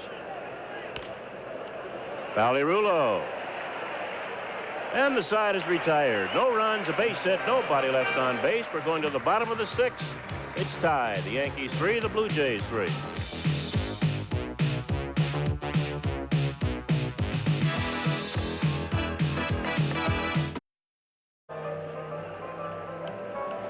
There's an interesting observer at today's ball game. No, ¿dónde va? I think he's seated out behind the bullpen in left center field. No, in left. That's it's right by the escalators there. Oh, yeah. Okay. And there's a look at the crowd here today at Yankee Stadium witnessing a 3-3 tie. It's a pretty park, isn't it? It really is. Although I have to admit, I still have a spot in my heart for the old ball. I like Fenway, and I like this park before. Not that it isn't nice the way it's redone. I still liked it when I first walked in here, and it had that kind of, I was kind of in awe the same way when I first took a step onto Augusta National, where they play the Masters. Those old places have something special about them. Here's Hasse to lead it off against Steve. Bottom of the 6th, 3-3 tie. Hasse has struck out, bounced out, 0 for 2 in the game.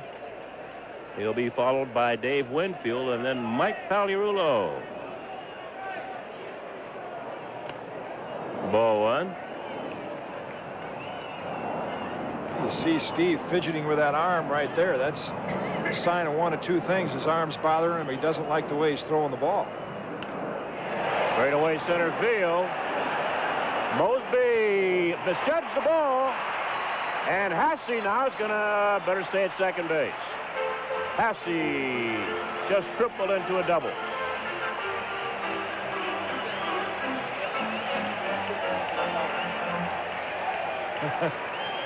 No, he's working on a bad sore knee. He's got a very, very sore knee. We kid Ron about his speed all the time. Let's watch it again. No, Mosby has the problem picking this ball up. He does, and he, you see, he's running straight back on the ball. That's where you appreciate the way Winfield approaches those kind of fly balls. He approaches them from the side, where he can get to the side of the ball. Of course, that's not as easy for a center fielder to do. Well, he should have been really hustling back instead of just taking his time going back. He's trying to judge the ball and just catch it instead of hustling back and getting there. Of course, we mentioned he had some problems picking it up. So Hasse's down at second base with a leadoff double in the 6th, and that'll bring up Dave Winfield, who was forced to run and walked and scored.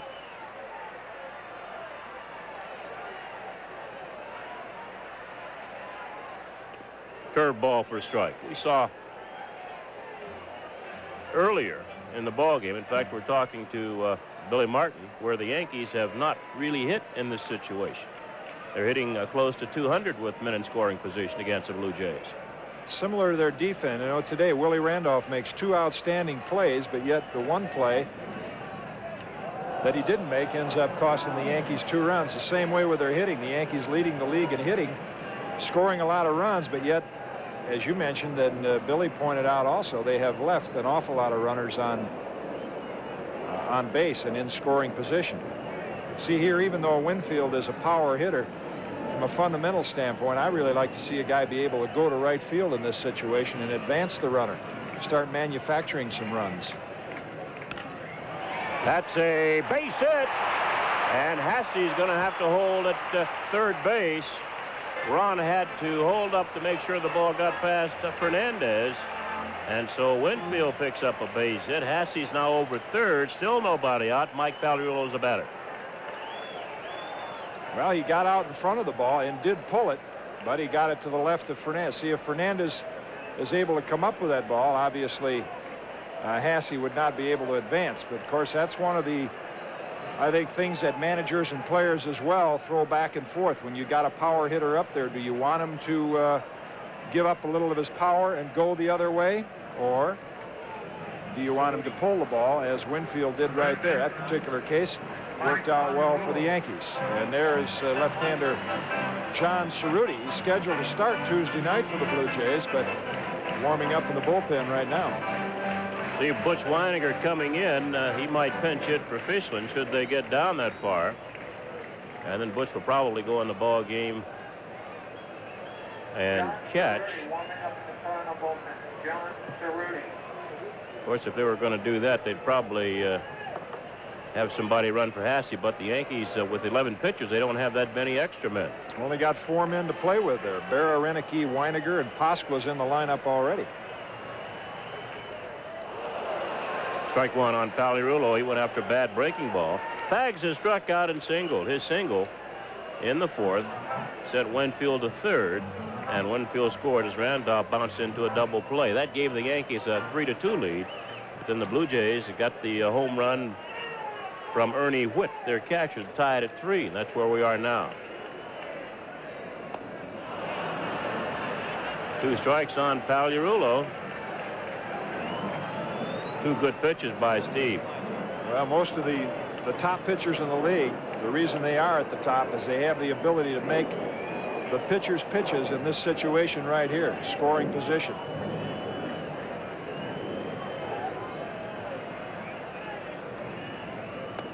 Three pitches, the same place, down and in. That's where they're trying to pitch Pagliarulo. It's amazing. You go along and you pitch guys differently. But certainly, but then when you get men on base, you go right to the weakness and stay there. Runners at 1st and 3rd, nobody out. He's throwing 4 straight sliders now, down and in. He's missed with 2 of them, and he got 2 of them for strikes. Of course, that down and in zone, if it's above the knees, is very dangerous from Steve's standpoint, but he's trying to get Pags to go after a pitch way down and in the dirt. And this is what the pitchers' meetings, I think, are all about. Teams have these meetings before a game where they go over the hitters, and oftentimes young pitchers get in a habit of attacking these weaknesses right off the bat from pitch 1. Most of the pitchers will tell you this is when they want to begin to attack the weakness, as you were mentioning. Did he get a piece of it? But it was held by Ernie Whitt, and it's a strikeout. Now they're going to ask the 3rd base umpire if the ball were caught cleanly, and it evidently was caught cleanly. Al Clark helping John Shulock. And there's one down. The home plate umpire, John Shulock, didn't realize that the ball was caught cleanly by Ernie Whitt. We can see there that it was. Well, that's the advantage of that one-handed catcher's glove that the catchers use now. As Bill was talking about, had he bobbled that ball, of course, or trapped it, then it'd have gone as a foul ball and not a strikeout. Well, runners at 1st and 3rd. Now there's one out for Willie Randolph, who's flied to right and bounced into a double play. And a good stop by Ernie Whitt. Hasse has to hustle back to 3rd. Boy, that's from a pitcher's standpoint, as you get a close-up there of Ernie Whitt, and now look at him blocking the pitch. That gives you a lot of confidence, too, as a pitcher. If you know you got a catcher back there that can block the low pitches on the breaking pitches, you're not so concerned about throwing one down in the dirt with a man on 3rd base. And he's throwing the breaking pitch. He wants the ground ball. See, if you've had a catcher that has let a couple of those get underneath him, then in this situation you say, well, I'm not too comfortable about really busting it off in the dirt. You end up hanging it, and the guy hits it in the gap. Hasse's at 3rd base. Winfield is at 1st. There is one down. And we've got a tie score in the bottom of the 6th. Dave Steve pitching to Willie Randolph.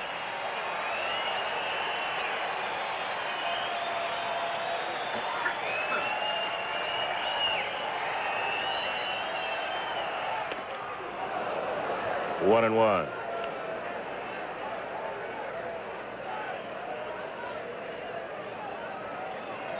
Lou Piniella. This is where Billy, of course, you got a guy with Hasse's speed down there at 3rd. It's not easy to do. Billy used to like to have the right-hand hitter push the ball towards second base right here. Push bunt. Winfield, you don't want to get picked off here. That does two things. It eliminates the double play, and if you've got some speed at third base, it'll get you a run. With Hasse, it would obviously take a perfect bunt. Winfield with a big lead. There's Hasse at third. Winfield with a big lead at first base.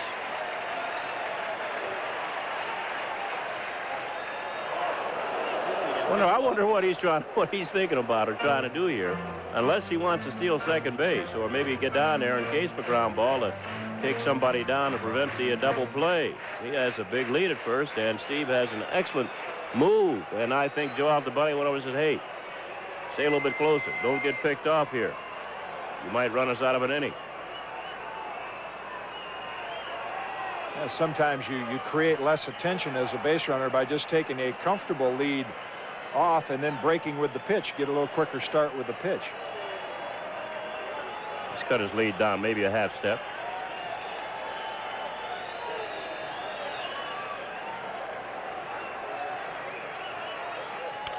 Out of play, upper deck right side. 1-2 on Randolph. And of course, one of the other reasons that Winfield would like to get a good jump off first base would be in case of a ground ball. He is known as a base runner that will go into second base rather hard, and he can prevent the Blue Jays from turning the double play on a ground ball. That would end up getting the Yankees a run home. That was Jimmy Williams, the manager of the Blue Jays. He took over for Bobby Cox when Cox took the job as general manager of the Atlanta Braves. Bobby's from Marietta, Georgia. He wanted to be closer to home. 1-2 on Randolph. Still 1-2. Altobelli will field it at first base. Well, and Bobby Cox has got to be pretty happy with the way things have gone for he and Chuck Tanner and the Braves down in Atlanta so far this year. They're 3.5 games back and over 700,000 plus in attendance, so everything is much more positive in Atlanta this year than it was for the last couple of years. Al Widmar sitting next to Jimmy Williams. Widmar's the pitching coach. He had the glasses on. 1-2 is the count. Still 1-2. Randolph fought off a pitch inside. I don't know if it's my imagination, Bill, from here, but we talked about how Steve is rumored to have trouble with his elbow and not popping the ball quite as hard as he did the last couple of years, which you've seen a lot of him. But with men on first and third and no outs, he has really seemed like he's got a little extra on those pitches in this situation, which most of the good ones do. His ball moves well.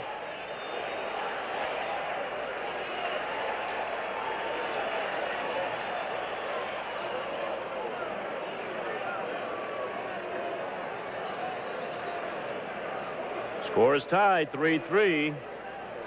Lanier with a bat. Should they get down to Fishland, Butch would probably bat for Fishland. Depends on what Randolph does here. Runners at first and third, one down.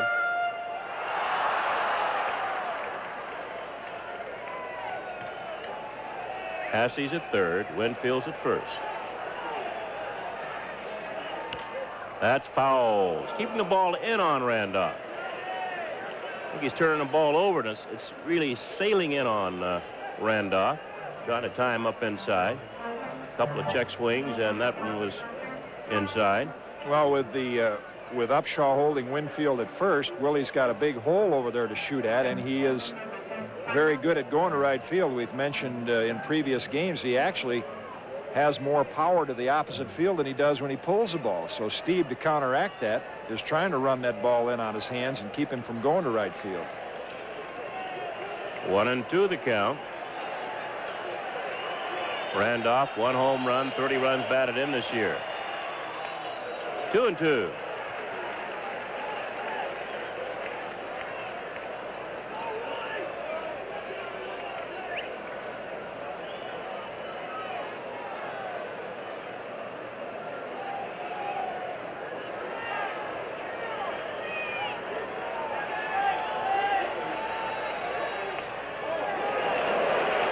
That just missed. Steve looking in at home plate umpire John Shulock. Well, the count is 3-2 now. They'll probably move Winfield to stay away from the double play. Spinella flashing signs for his third base coach, Don Zimmer.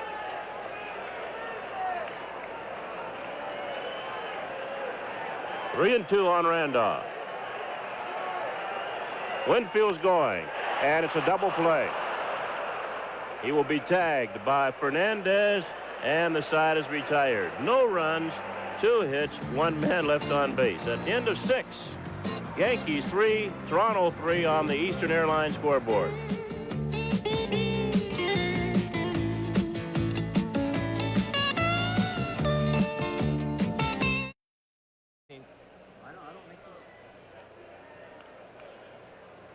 All right, back at the stadium, 3-3 tie. The first baseman. Going to the top of the 7th inning. Willie Bob Upshaw. Tewksbury still on the mound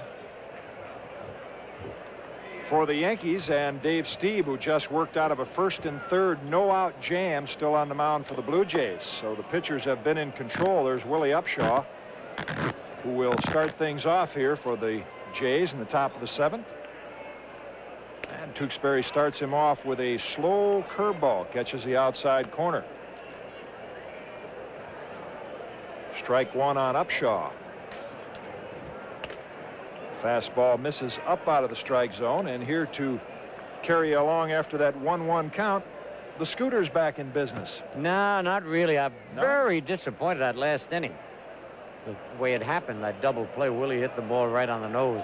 Can't steer it once it leaves No, that bat. no. That's why Abner put those guys in those positions. Isn't that something? Play them straight away. Forget all those shifts. Yeah, that's right. That computer, forget it. I got a question to ask you about Yes, that yes, play. As a yes. shortstop, Winfield was running with the pitch. Yes. Randolph's the hitter, hits the Right. ball to right field.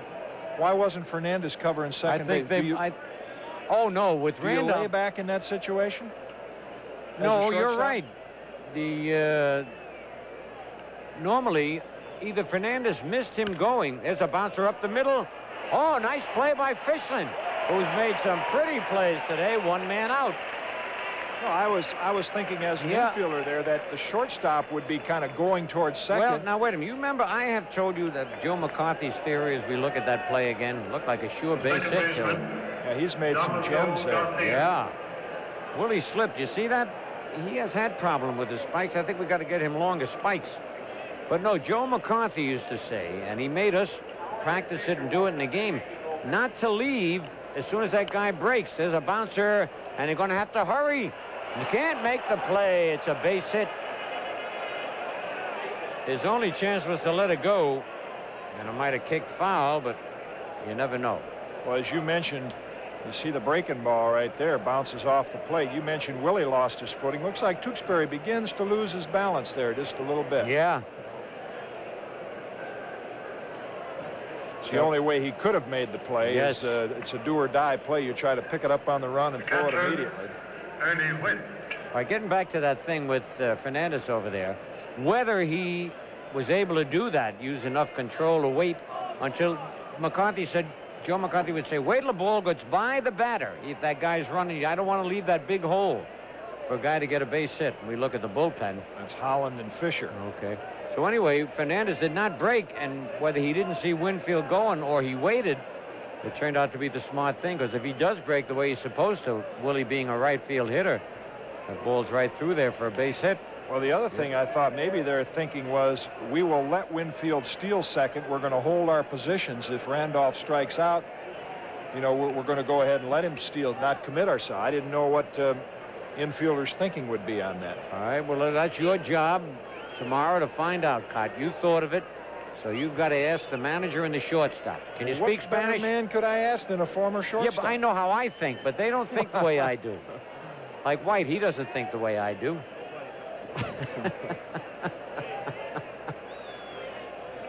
Oh, ripped a base hit to right field. Oh, wow, look at this gun. He was offline, he'd have made it, but when they think twice, and as fast as Garcia is, you know they respect his arm, Jim. Yeah, he just made that little bluff turn to draw the throw from Winfield in hopes that he would make an errant throw.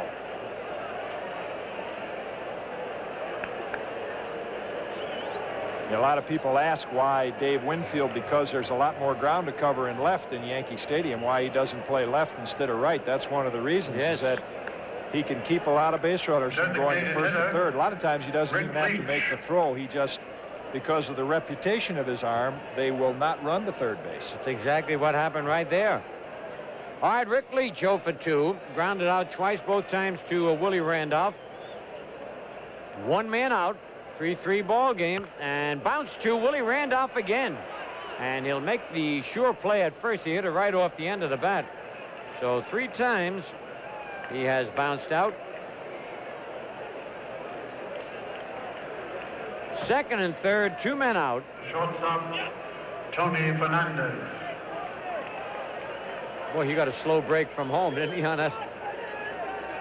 Took a full cut and couldn't break off home plate. All right, now Fernandez, who's been a tough man for the Yankees. Singled and scored. Thrown out on a nice play by Willie Randolph and then reached on an error. 3-3 in the top of the 7th.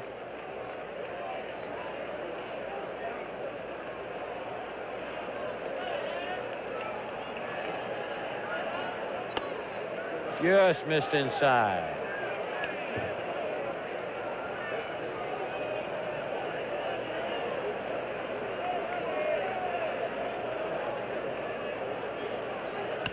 Ground ball, Willie's there and throws him out. And Tewksbury does it again. Boy, Jim, you got to admire that kid.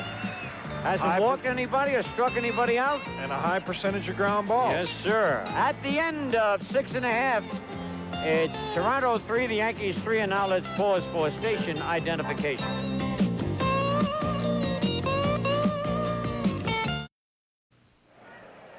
Well, get set for some explosive action when the Yankees close out their current homestand, 4-game series against the Tigers.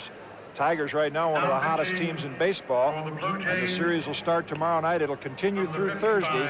Of course, that special start time Thursday, 6 p.m. with the fireworks and Fats Domino and Jerry Lee Lewis. Toronto, after getting 6 very effective innings from Dave Stieb, he had to work out of that jam in the 6th with first and third, nobody out. And Jimmy Williams has decided that he has had enough, and he's going to left-hander John Cerruti. Of course, one of the reasons that he would make that move right now is that when he gets around to the top of the Yankee lineup, Ricky Henderson, in case you joined us late, had to be replaced after being hit on the elbow by a pitch ball. And Dan Pasqua is now on the leadoff spot, then Ken Griffey, then Don Mattingly, then Mike Easler, Ron Hasse. So once Cerruti gets by Mike Fischlin, he will have a steady diet of left-handed hitters, and he'll either force Lou Piniella to go to Berra or Renicky, or give Jimmy Williams the percentage of left against left, Scooter. All right, very good thought, Jim. The manager's got to look ahead, and pitching coaches. So Mike Fischlin had an infield hit and walk. And that's got to be a little more of a confidence builder for Dave Stieb, who has had his problems this year. 3-3 ball game. Foul out of play, strike one. Cerruti has been in this series. He relieved in one game. And he had been starting too, hadn't he, Jim? Well, he was a starter. He's scheduled to start Tuesday night against the Red Sox. Outside, at one time, they had gone out and gotten Bill Cordell. Oh, look at this. That's contentment, boy. He doesn't care what the score is. But anyway, well, they got Cordell. They got that kid from the Giants. Who was it, Lavelle? Gary Lavelle. Gary Lavelle. Oh, look at that. Wait a minute. Who's stroking that hair? Oh, that's her husband.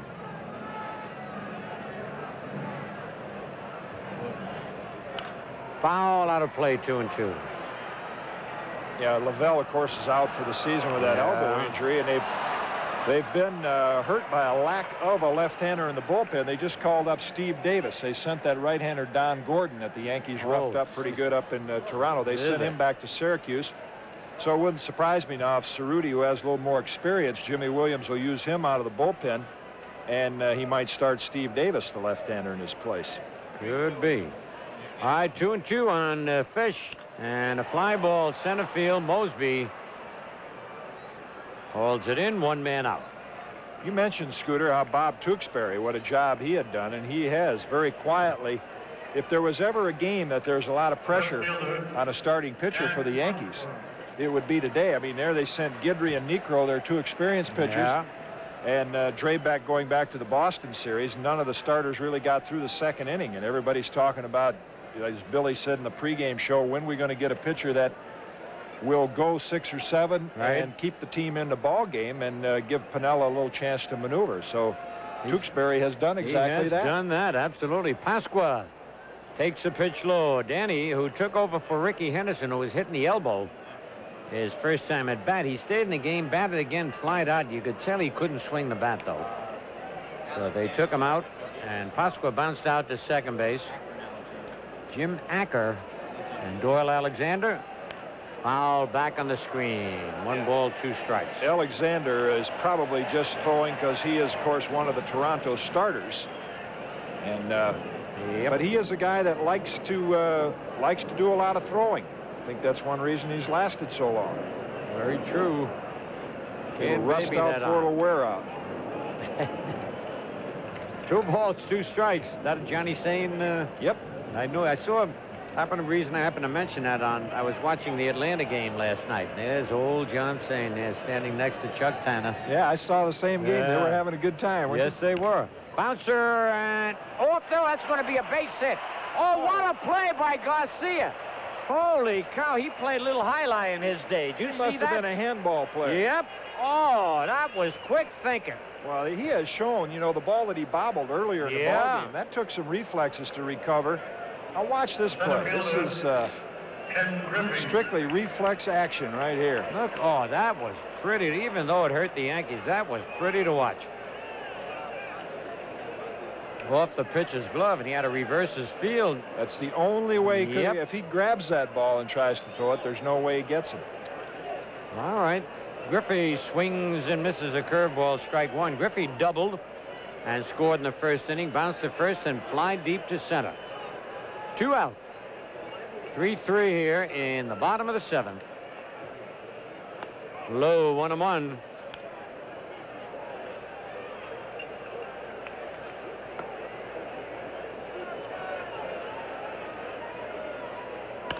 Base hit up the middle. Oh, Griffey went with that right straight up the middle. First hit off Cerruti, and now Don Mattingly. First baseman Against Griffey, the percentage doesn't really mean that much because from all the days he played every day, going back to his days with Cincinnati, he faced a lot of left-handers and was very good at hitting left-handers. Yeah, he doesn't embarrass himself batting left-handed. Mattingly now is having problems, Jim, with that little finger on the left hand. You can see when he hits one off the end of the bat how much it hurts him.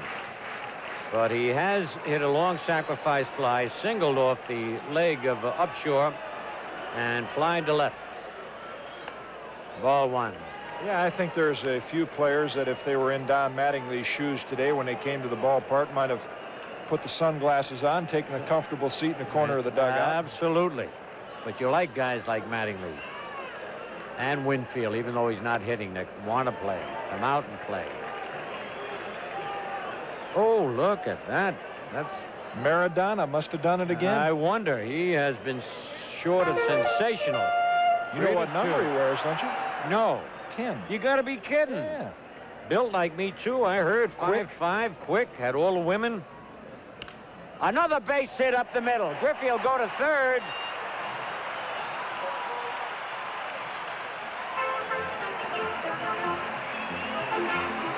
All right, back-to-back 2-out singles, and both left-hand hitters.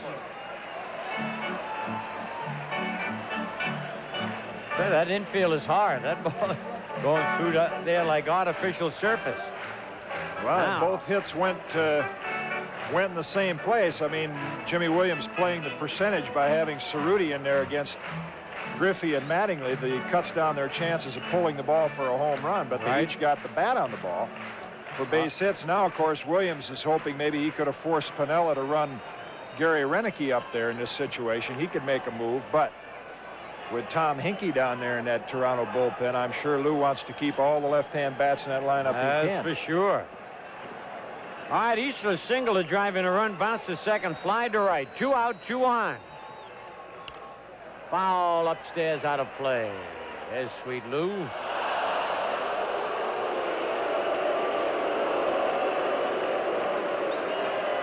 Yeah, I thought of that when I saw Maradona's picture in the paper wearing that number 10. I said, look, just like the Scooter. All right. He is, boy.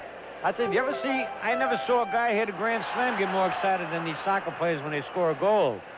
You try to, their own men can't catch them. They go bananas. High fly to left, playable by Bell. And he makes the catch. Those outfielders ever drop routine flies? No runs, 2 hits, no errors, 2 men left. At the end of 7, it's still Toronto 3 and the Yankees 3.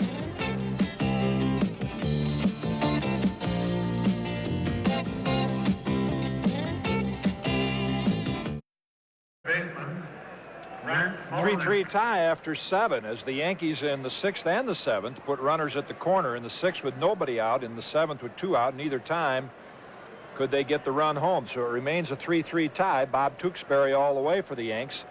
And at the top of the 8th, he'll face third baseman Rance Mullinick. Scooter? All right, Jim Mullinick reached on an error in the first inning and scored. Fly to right again. Winfield making a great catch, and then fly to left. 0 for 3. So Tewksbury in his 8th inning of pitching. Time is called. Beach ball. Yeah, Baltimore's coming back a little bit. I thought we'd left Boston. Isn't that the town where Oh, the beach, that's right. That's where all the bouncing beach balls. Yeah. over the center field wall? You don't usually see it here at the stadium. But I started to say, but at least they were leading 4-0 Boston over Baltimore. Now it's 4-2.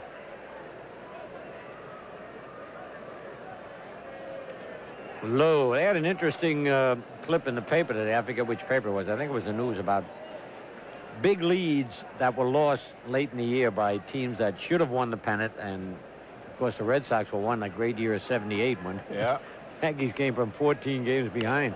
Base hit, ripped to right field. And again, Tewksbury got that ball up, Jim. Well, see, his fastball is not a blazing fastball. Right. It's good, but it's not the kind that he can come inside pitch after pitch. Now, we saw Witt hurt him twice today on pitches inside. Plus, that ball really is not, by the time Mullinick steps into it, that ball's really out over the middle of the plate. I'm sure he wanted it in. And, got Shepard running now for Mullinick. Because Jimmy Williams knows if Mullinick's spot in the order comes back around again, chances are Righetti or Holland would be on the scene by then, and he'd have Garth Orge, who will undoubtedly go into play third base. Right. Ladies and gentlemen. All right, here's Mosby, and now Mattingly's going to go over and talk. We've got double barrel action now in the Yankee bullpen. Shepard, number 21. And John Shulock will come out, and he knows Mattingly's stalling a little bit. And now Pinella's coming out, Jim. I was going to say, you think they'll bunt with Mosby? No. I don't either. Got Holland and Fisher out there. If they would bunt, you got the right-handed Bell and Barfield, but the way those guys hit, it really doesn't make a difference if you throw right or left. That's right. Sometimes a manager, after if the other team sacrifices, you will walk a man and just say, well, I will eliminate having to face both of them. This way I only have to face one of them. True, very true. You know, this is a move I bet that's been a dilemma to Lou Piniella. Lou has been very quick to take out his starting pitchers when they get in trouble late in the ball game. And I think it's backfired on him several times, and he's going to go a little longer. I think Tewksbury deserves it. Doesn't look like he's tiring. Just got that pitch in a bad spot. I hope Lou's doesn't have to explain why he didn't take him out to the fans. Yeah, he hasn't. The Yankees really have not built up what I'd call a pattern. You'll see some teams get in a pattern where their starters go 6. They have a dependable middleman that goes 1 or 2, and then like the Red Sox do with Sambito and Stanley. Right. But the Yankees have not gotten enough consistency to build up that kind of pattern where Lou has enough confidence in that. Right. All right, no count on Mosby. Ball one.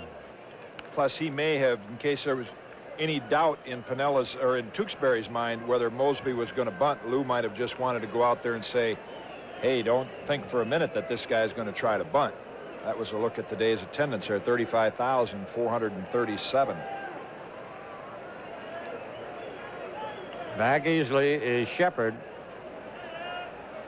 No indication of just how fast Shepard is. He has not tried to steal a base this year. He's used mostly as a pinch runner, late inning replacement in the outfield. Oh, good off-speed breaking pitch. And as long as he keeps it down there, although Mosby has hit a home run on one of those curves down low. Well, he's got him out front far enough. He's with this guy, you've either got to get the fastball with something on it up and in, or that off-speed pitch to make him chase it out in front of the plate. Well, he anything did in between those zones, he's pretty dangerous. Right. All right, he had him out front, as you said, Jim, that first one. Now let's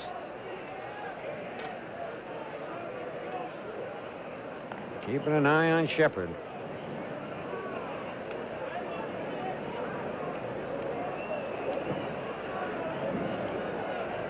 Mattingly holding him close. Outside, quick flip to first. Oh, boy. I tell you, Massey just reminds me so much of Roy Campanella on that particular play. That's the only thing he reminds me of Campion. Well, flipping the ball behind the hitter Yeah. like that, accurately? Accurately, from a kneeling position. That Campy got a lot of guys. You see him, he doesn't get up, and the guy in first can't really see all the catcher. If he's not on the ball, he can be picked off. But 2 balls and a strike. Oh, high and tight. He almost fell right into that one. 3-1. You remember Earl Batty? Oh, yes. Days with Earl was, Did he do that? He was good at that also. From a sitting position, he could flip the ball to first or third. But you don't see that. You don't see many guys. No. All right, let's see if Shepard will be going on this pitch. 3-1. And we told you that Tewksbury has not walked anybody. Another throw to first.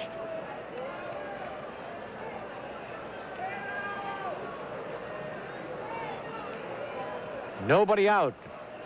He didn't go on his swing, and did he take a little off that pitch? He did. That was a changeup. Wow. I tell you, that kid's got some moxie. I'll tell you that. 3-1 changeup. Watch, he's way out in front of that he ball. sure That was. big long swing. Now, let's see. Got to go this time. Full count. He didn't go, and he curved. Oh. I tell you, Mosby could not have swung at that pitch if it was right down the middle, Jim. He was fooled. That was a good-looking pitch right there. Yeah, that's going to be all, unfortunately, for Tukes. Yeah, I think Hassey was beginning to come up because he wanted to guard against Shepard running, but if he'd have stayed down, that could have been called a strike, I thought. Yeah. And Shepard wasn't even going. I mean, he must be a bad base runner. He might have speed, but I don't think he's a good base runner. He didn't even try. And while the pitching change is being made, we'll take time out along the Yankee Baseball Network for the following message.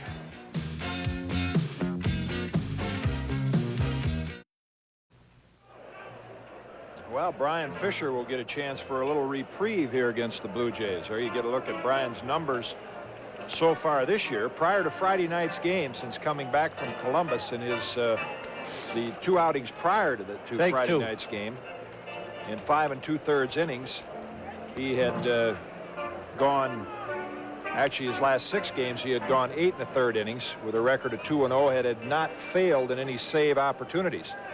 Friday night he came in, and after the bobble by Pagliarulo, gave up a 3-run homer to Jesse Barfield. But of course, those runs were not. He was only charged with 1 earned run because of the error. So he will relieve Bob Tewksbury here in the top of the 8th. The Blue Jays have put runners on first and second.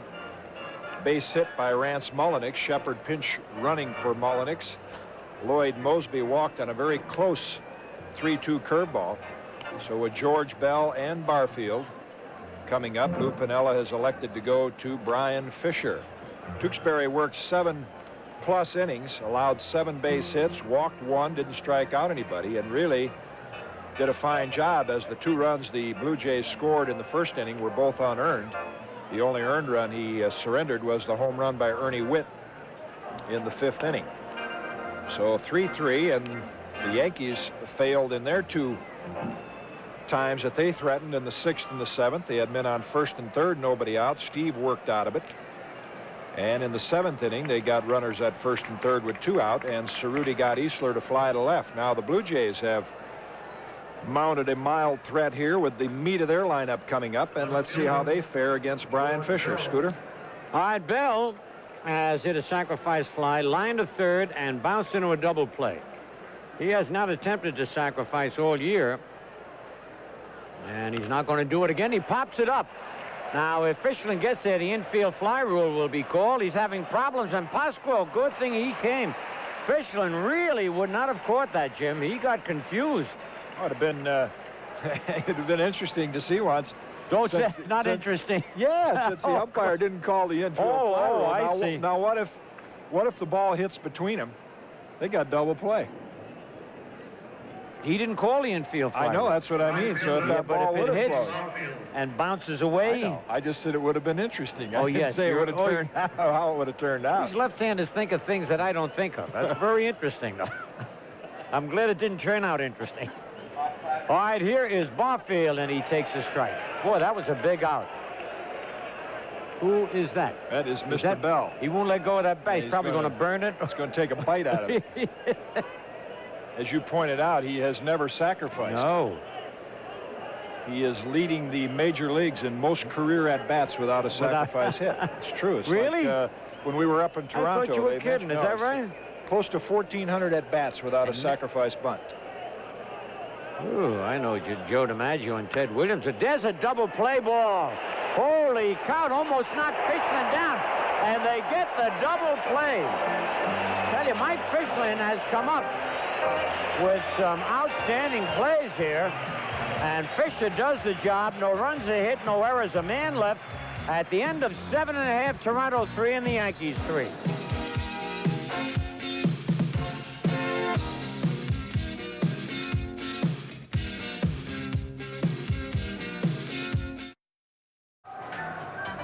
Participating advertisers in New York Yankee baseball are your local Dodge Boys. Dodge Boys have more fun because Dodge Boys sell more fun. Busch, the beer with a taste as smooth as its name. Eastern Airlines, official airline of the New York Yankees. We earn our wings every day. Your Toyota dealer in the Toyota Celica. Performance and style. Who could ask for anything more? And by the New York Yankees. And the New York Yankees, after getting out of that 2-on, no-out jam in the top of the 8th, are going to lead off with pinch hitter Butch Weiniger, replacing catcher Ron Hassey off left-hander John Cerruti. Scooter? All right, Weiniger takes a strike. Hassey had himself a double while he was in there. Hit the center field fence. Led the inning off, but did not score. Boy, he's really guarding the line. There's that old overrated guarding the line play. Yep. No.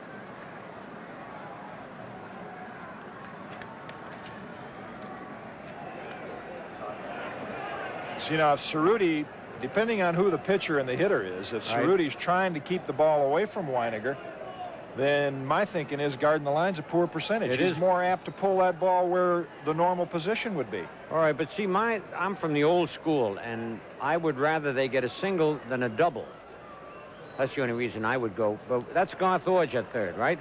Yeah, but still, you want to play your percentages. See, my thinking on this play over all the years they talk about is if it's that important, why don't they do it to start the game to keep the other team from getting the lead? No, wait a minute, cut. There's a bouncer to second, and Garcia throws him out. The first run's the most important, right? They say, okay, then if the first run is so important, why don't you guard the line early in the ball game? Well, the pitch is strong, number one. He hasn't tied. I'm anxious to hear late this. in the game. I got to think of something as we go along. It's just habit. That's the Yeah. way Joe McCarthy, who I Tradition. thought with tradition, Yes, it's was the tradition. greatest manager. Oh, I know. It has its place, but unfortunately, too many things in baseball they do for tradition's sake. Right. And not because they really make sense at that particular time. I said that. You Okay. play for the... Somebody downstairs trying to tell me what I've already said. Okay. Some kid that's just breaking in. All right, Winfield has bounced a short, walked and scored and singled. Fouls it back 1-1.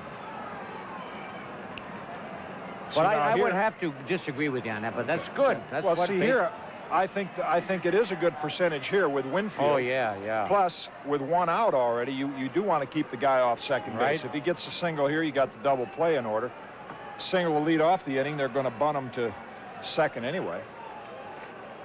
You got something to know. I had never thought of that. Why don't you play him in the first inning like you do in the 7th, 8th, and 9th? Foul back on the screen. Well, I saw the article in the Times today on Steve Carlton. And Yeah. I heard Kurt Simmons in years past say, Abner Doubleday put those guys out there in those positions for a reason. And for the most part, if you play them straight away, maybe a step to pull, a step the other way, over the long haul, you come out ahead. There's Rigetti and Holland in the Yankee bullpen.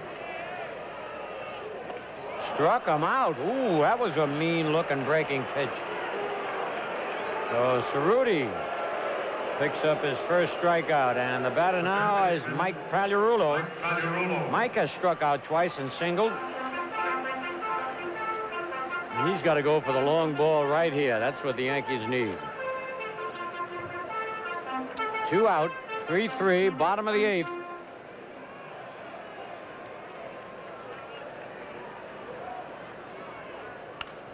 Ooh.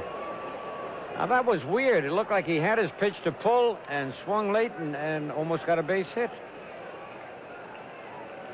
Went right in on the hands.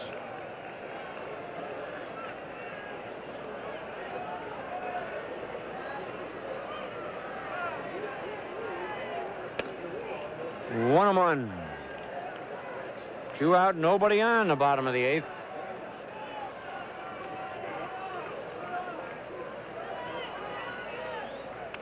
Inside. That was that backup job. The one thing we didn't mention because it ended the inning, and of course we went away for a commercial, but that double play ball hit to Mike Fishland was not an easy chance. Oh, no. Mike made a great play. I just got under it. Oh, man. If he'd have got just a little bit more wood, that would have been long gone. So it's 3 up, 3 down. And on the Dodge scoreboard at the end of 8, it's Toronto 3 and the Yankees 3.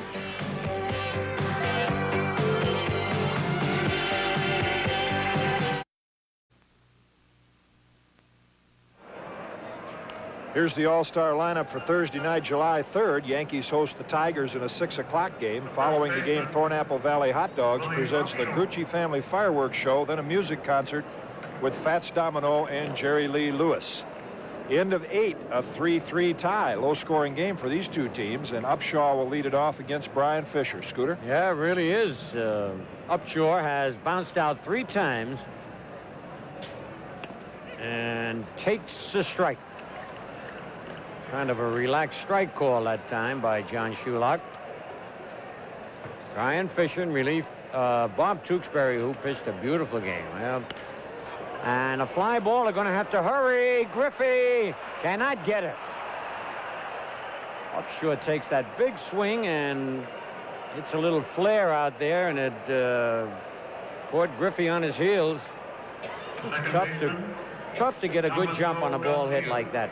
Well, a couple of things. Not making excuses for Ken Griffey because he's an outstanding outfielder. But as you mentioned, Upshaw with the big swing. When a hitter takes a big swing, the outfielder has a tendency to judge the ball off that swing. Right. And couple that with the fact it's tough to pick up the ball today.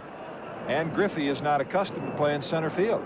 All right, you got it all down that time. And I would say if he had been playing center field on a regular basis, chances are he would have got a jump and caught that ball. All right, Garcia the batter now. He has sacrificed once this year. Although they like to hit and run with Garcia. He doesn't strike out that much. But he's going to try and bunt and lays down a beauty. Holy cow!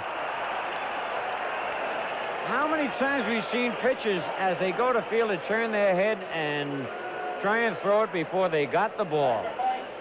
Well, that really, if you're Brian Fisher, you just say to yourself, I was careless. That's just carelessness, because there's only one play right here. There's no way that you're going to get Upshaw at second. No. And you have one thing to do right there. Just keep your eye on the ball. You see Garcia in your picture.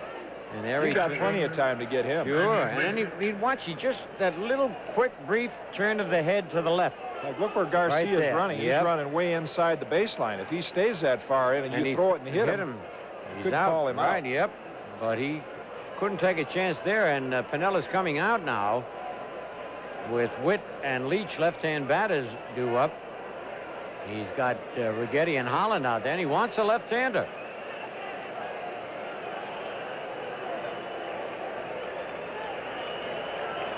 Well, that's Guidry out there, too.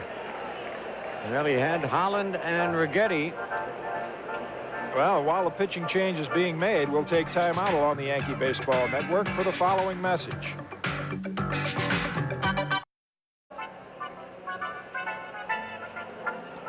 Al Holland on the scene here with men on first and second, nobody out. Both teams have threatened late in the ball game, 3-3 tie. Yankees with men on first and third, no outs in the sixth inning. They didn't score. First and third in the seventh inning with 2 outs, didn't score. Blue Jays had men on first and third back in the seventh, failed to score. Last inning, first and second, nobody out. So both teams have threatened, they have not cashed in. Al Holland is coming on the scene, as we mentioned, right now, and Jimmy Williams will counter with Buck Martinez pinch hitting for Ernie Witt.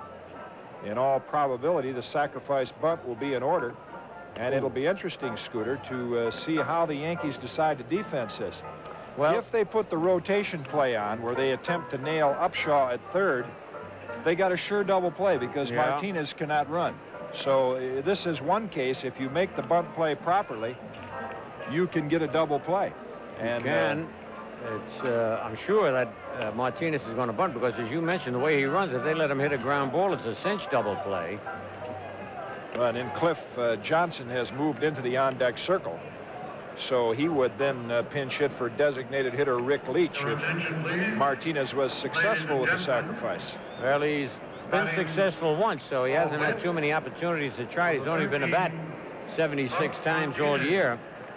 Holland worked 3 innings in yesterday's ball game, and he's allowed just one unearned run, really, in his last 2 outings, covering 4 1/3. He is the kind of pitcher, the more you use him, the better, Yeah, he'll get a little more life on that fastball. So it'll be interesting to see how they defense this play. Last 2 times he pitched, he really had a fastball. And he is not particularly quick at getting off the mound, so I think we can look for Pagliarulo or Mattingly to come charging down. All right. Nobody out. A tie score, 3-3. In the top of the 9th. Oh, we got him swinging away. What a break for the Yankees. He pops it up to Pasqua.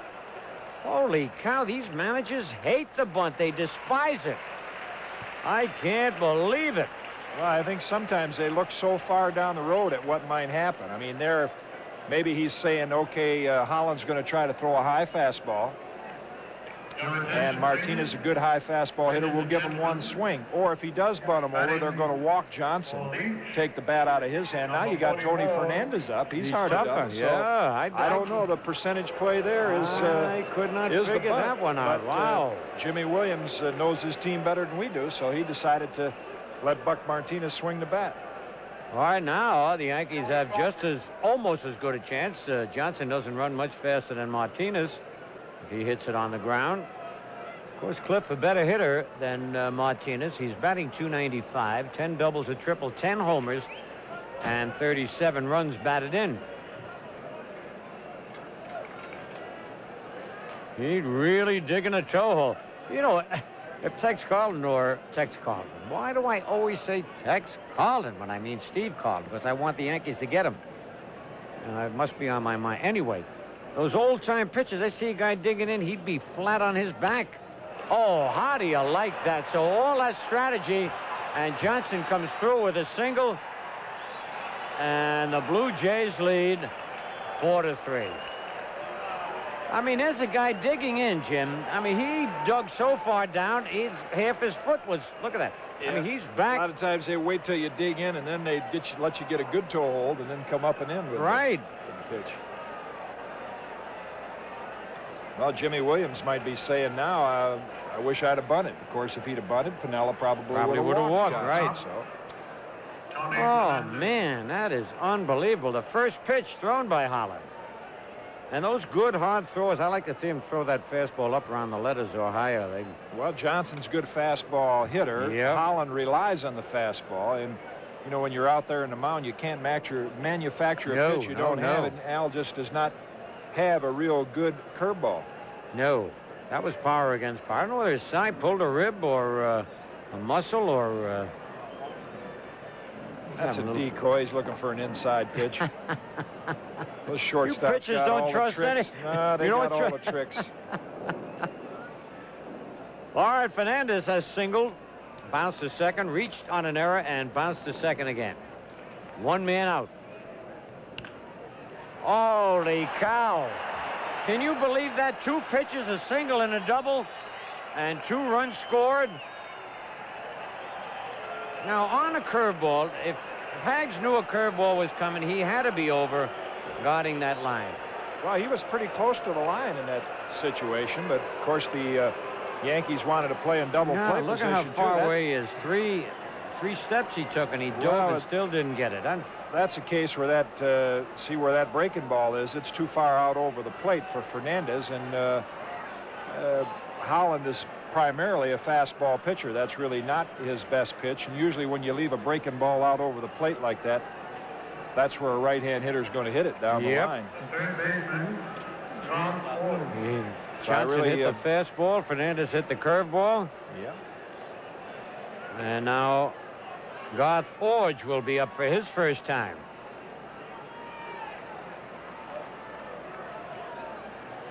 Orge hitting .258, 2 doubles, 2 homers, and 15 runs batted in. Oh, boy, that takes the heart out of you. Tewksbury pitching a beautiful game. Fisher comes in, gets out of a jam. And some careless fielding gets you in trouble, and before you know it, you're down by 2 and line to center. Griffey coming on, makes the catch, and another run will score. And it's now 6-3 on the sacrifice fly. Yeah, the Yankees, who we've talked about throughout the ball game, you know, they're leading the league in hitting, and yet they've left a lot of key runners Yep. on base, and they have made some outstanding defensive plays today, yet the ones they didn't make have The ended ones up that cost costing. absolutely. The error by Randolph in the first and the miscue by Fisher right there have really negated the great plays by Fischland and Winfield. All right. All right, here's Mosby with 2 men out. Ball 1. Mosby is 1 for 3. Robbed of a homer by Winfield in the first. Fly to center, single to center, and walk. The only walk allowed by Tewksbury. 2 balls, no strikes. The only walk given up by Yankee pitching. And there are only 2 given up by Steve.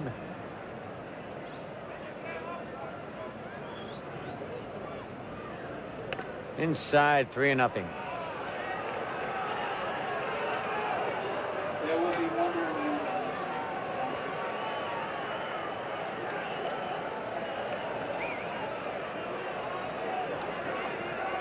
Three and 0. Mosby might be swinging here.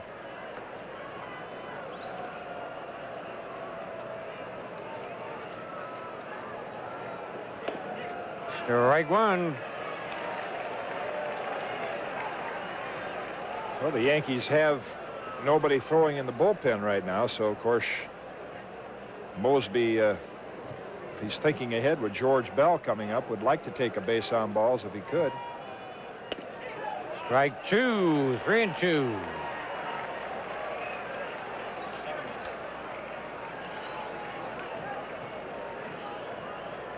Toronto has Tom Hinkie finishing his warm-up tosses down in the bullpen, and he undoubtedly will come on to try to wrap this one up for the Blue Jays. He's their ace.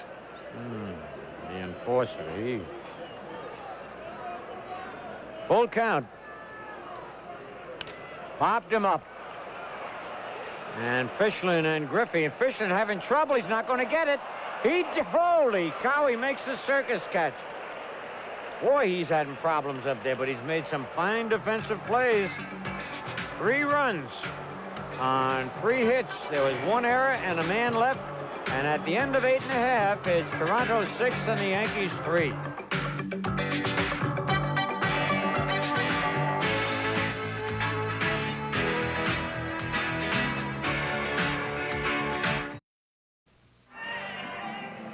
There's the new Toronto catcher, Buck Martinez. So the Blue Jays take a 6-3 lead. Jimmy Williams went against the percentages, elected not to bunt with Buck Martinez. He popped the ball up, but key base hits by Cliff Johnson, and then Tony Fernandez, and a sacrifice fly by Garth Orge, along with miscue by Yankee pitcher Brian Fisher, resulted in 3 Toronto runs. So they have scored 3 unearned runs against the Yankees today to take that 6-3 lead. And there's a look at the numbers on Tom Hinkie, the ace right-hander out of the Toronto bullpen. He also appeared in Friday night's ball game, in which he saved the game for the Blue Jays, the one that Fisher also lost in that particular case. So, Scooter, the Yanks will send up Randolph, Fichlin, and Pasqua here in the last of the 9th, and their last chance to avert a sweep at the hands of the Jays. Oh, boy, I'd say that. Getting more and more psychological. And they got a hot club coming in tomorrow. The Detroit Tigers. Those Tigers have been red hot. All right, Willie Randolph has fly to right and twice hit into double plays. Ball 1.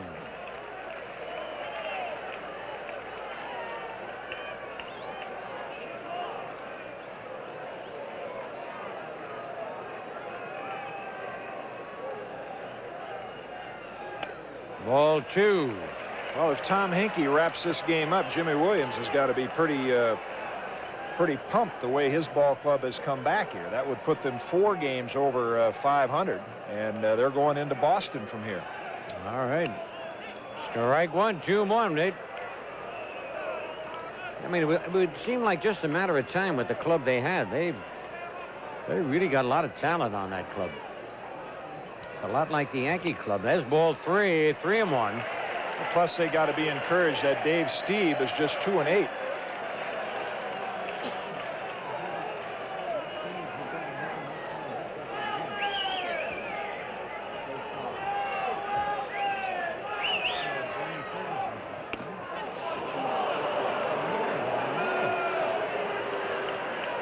Three and 2 the count. Yeah, with Stieb being 2-8 and the way their ball club is coming back, that's got to be an encouraging factor for him. Figure he's going to get better. Oh, boy. Ball 4, and Willie is on.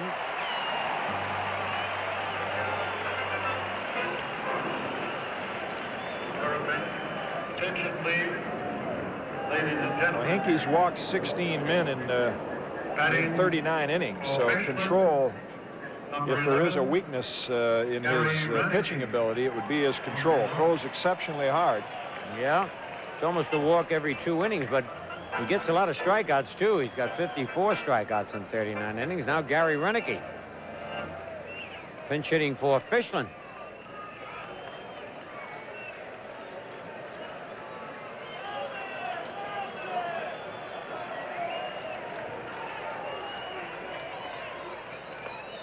Strike 1. Well, both Jimmy Williams and Lou Piniella have used all but one of their extra players. Kelly Gruber still left on the bench for the Blue Jays. Dale Berra for the Yankees. Wow. This whole series they've used a ton of players. 1-1. Renicky hitting .276. 3 doubles, 3 homers, and 12 runs batted in.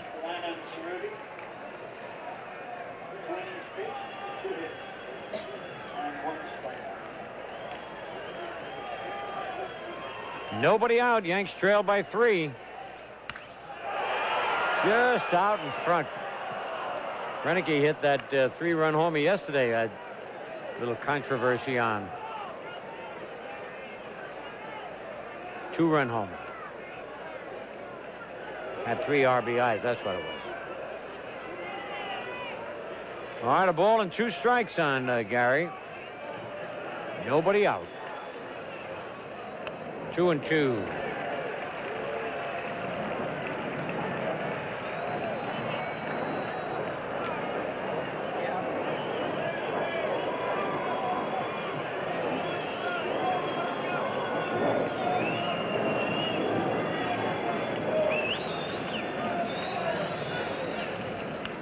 Foul back on the screen.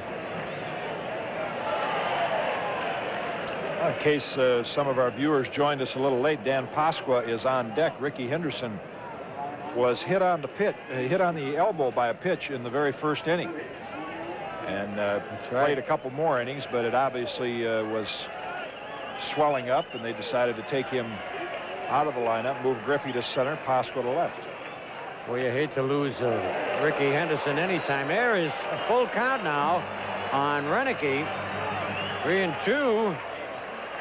And if he could get on, that Pasqua would represent the potential tying run with nobody out.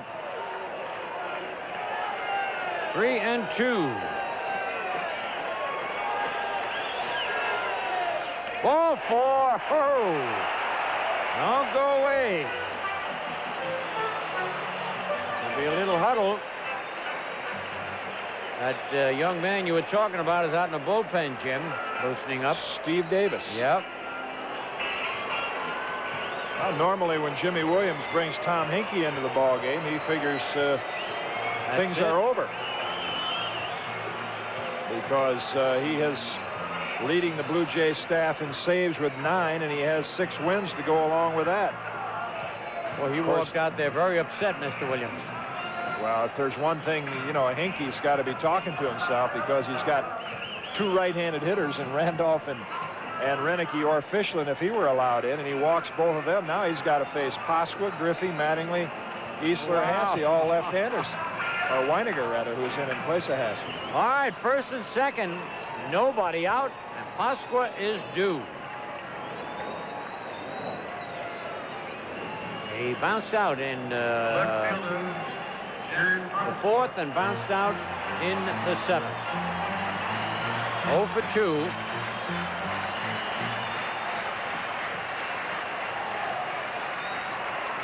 (6-3), Toronto leading.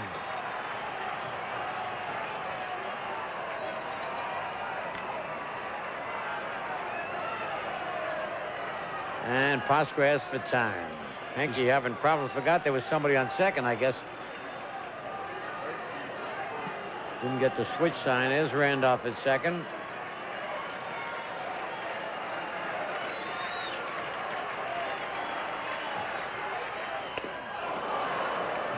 Down and away. Ball had a little sinking action to Certainly it. did. And, that's one reason why Toronto has Jim Acker warming up in the bullpen along with Steve Davis. Jimmy Williams might not be too quick to bring Davis in because of his inexperience, and Acker with that sinking fastball be a better choice than Caudle. Drive to deep center, but Mosby is there. Oh, you know, he lost that ball in the sun. Renicky thought he had lost it altogether. He made a great recovery, Jim. He had lost that ball at one time and then just stuck that glove up. How he ever caught it. All Pasqua had to do was pull that a little bit. Watch back this. in the 6th inning, we saw Mosby lose the sight of the ball that Hasse hit off the wall. As you said, he's fighting that sun, and now at the last minute just kind of takes a stab at it. Boy, I'll tell you that. Again, Martinez goes out to talk with Hinkie, and Griffey, the batter. Griff is 2 for 4, a double, a single. 1 out. Pasqua hit that ball a ton. Just pull a little bit, and we'd have a tie ball game.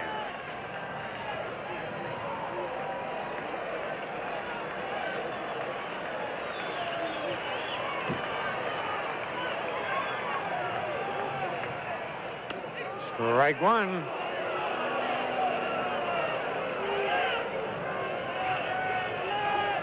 Maybe Hinkey's like a lot of the great relievers over the years. You can't put him in that category yet, but a lot of short relievers, when they come in with a 3 or 4 run lead, they have a hard time getting the ball over the plate. Yeah. Well, there's been a ton of them. Yankees have had them. You saw Randolph and Renicky, and he went fishing for that one. Foul tipped it into the catcher's glove. 0-2.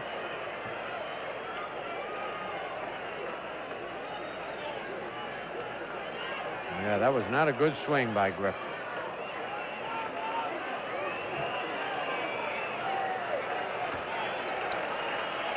The old Sandlot games, only takes one to hit it. I almost went after that one. 1 ball, 2 strike. 2 to get loose and 1 to produce. Is that what they used to say to you? Very good. I like that.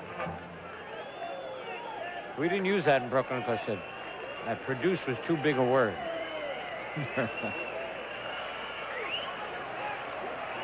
First and third. He stayed with that one, had a good cut. Of course, Hinkey well aware of the ability of hitters like Griffey, Pasqua, Mattingly to pull that ball in right field seats. He's doing everything he can to keep that fastball in the outside part of the plate. Sure is.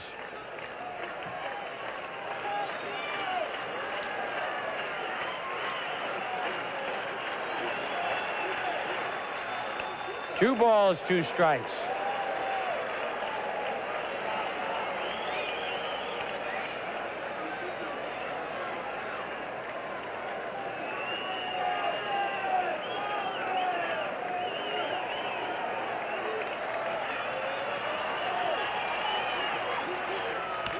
Bouncer, foul.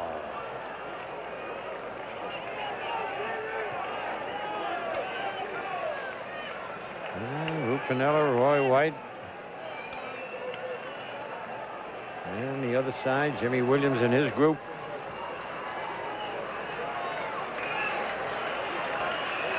Managers go through an awful lot these kind of games. 2-2. Fair ball, steps on second. Rather first, throws to second, double play, and that'll do it. The ball game is over.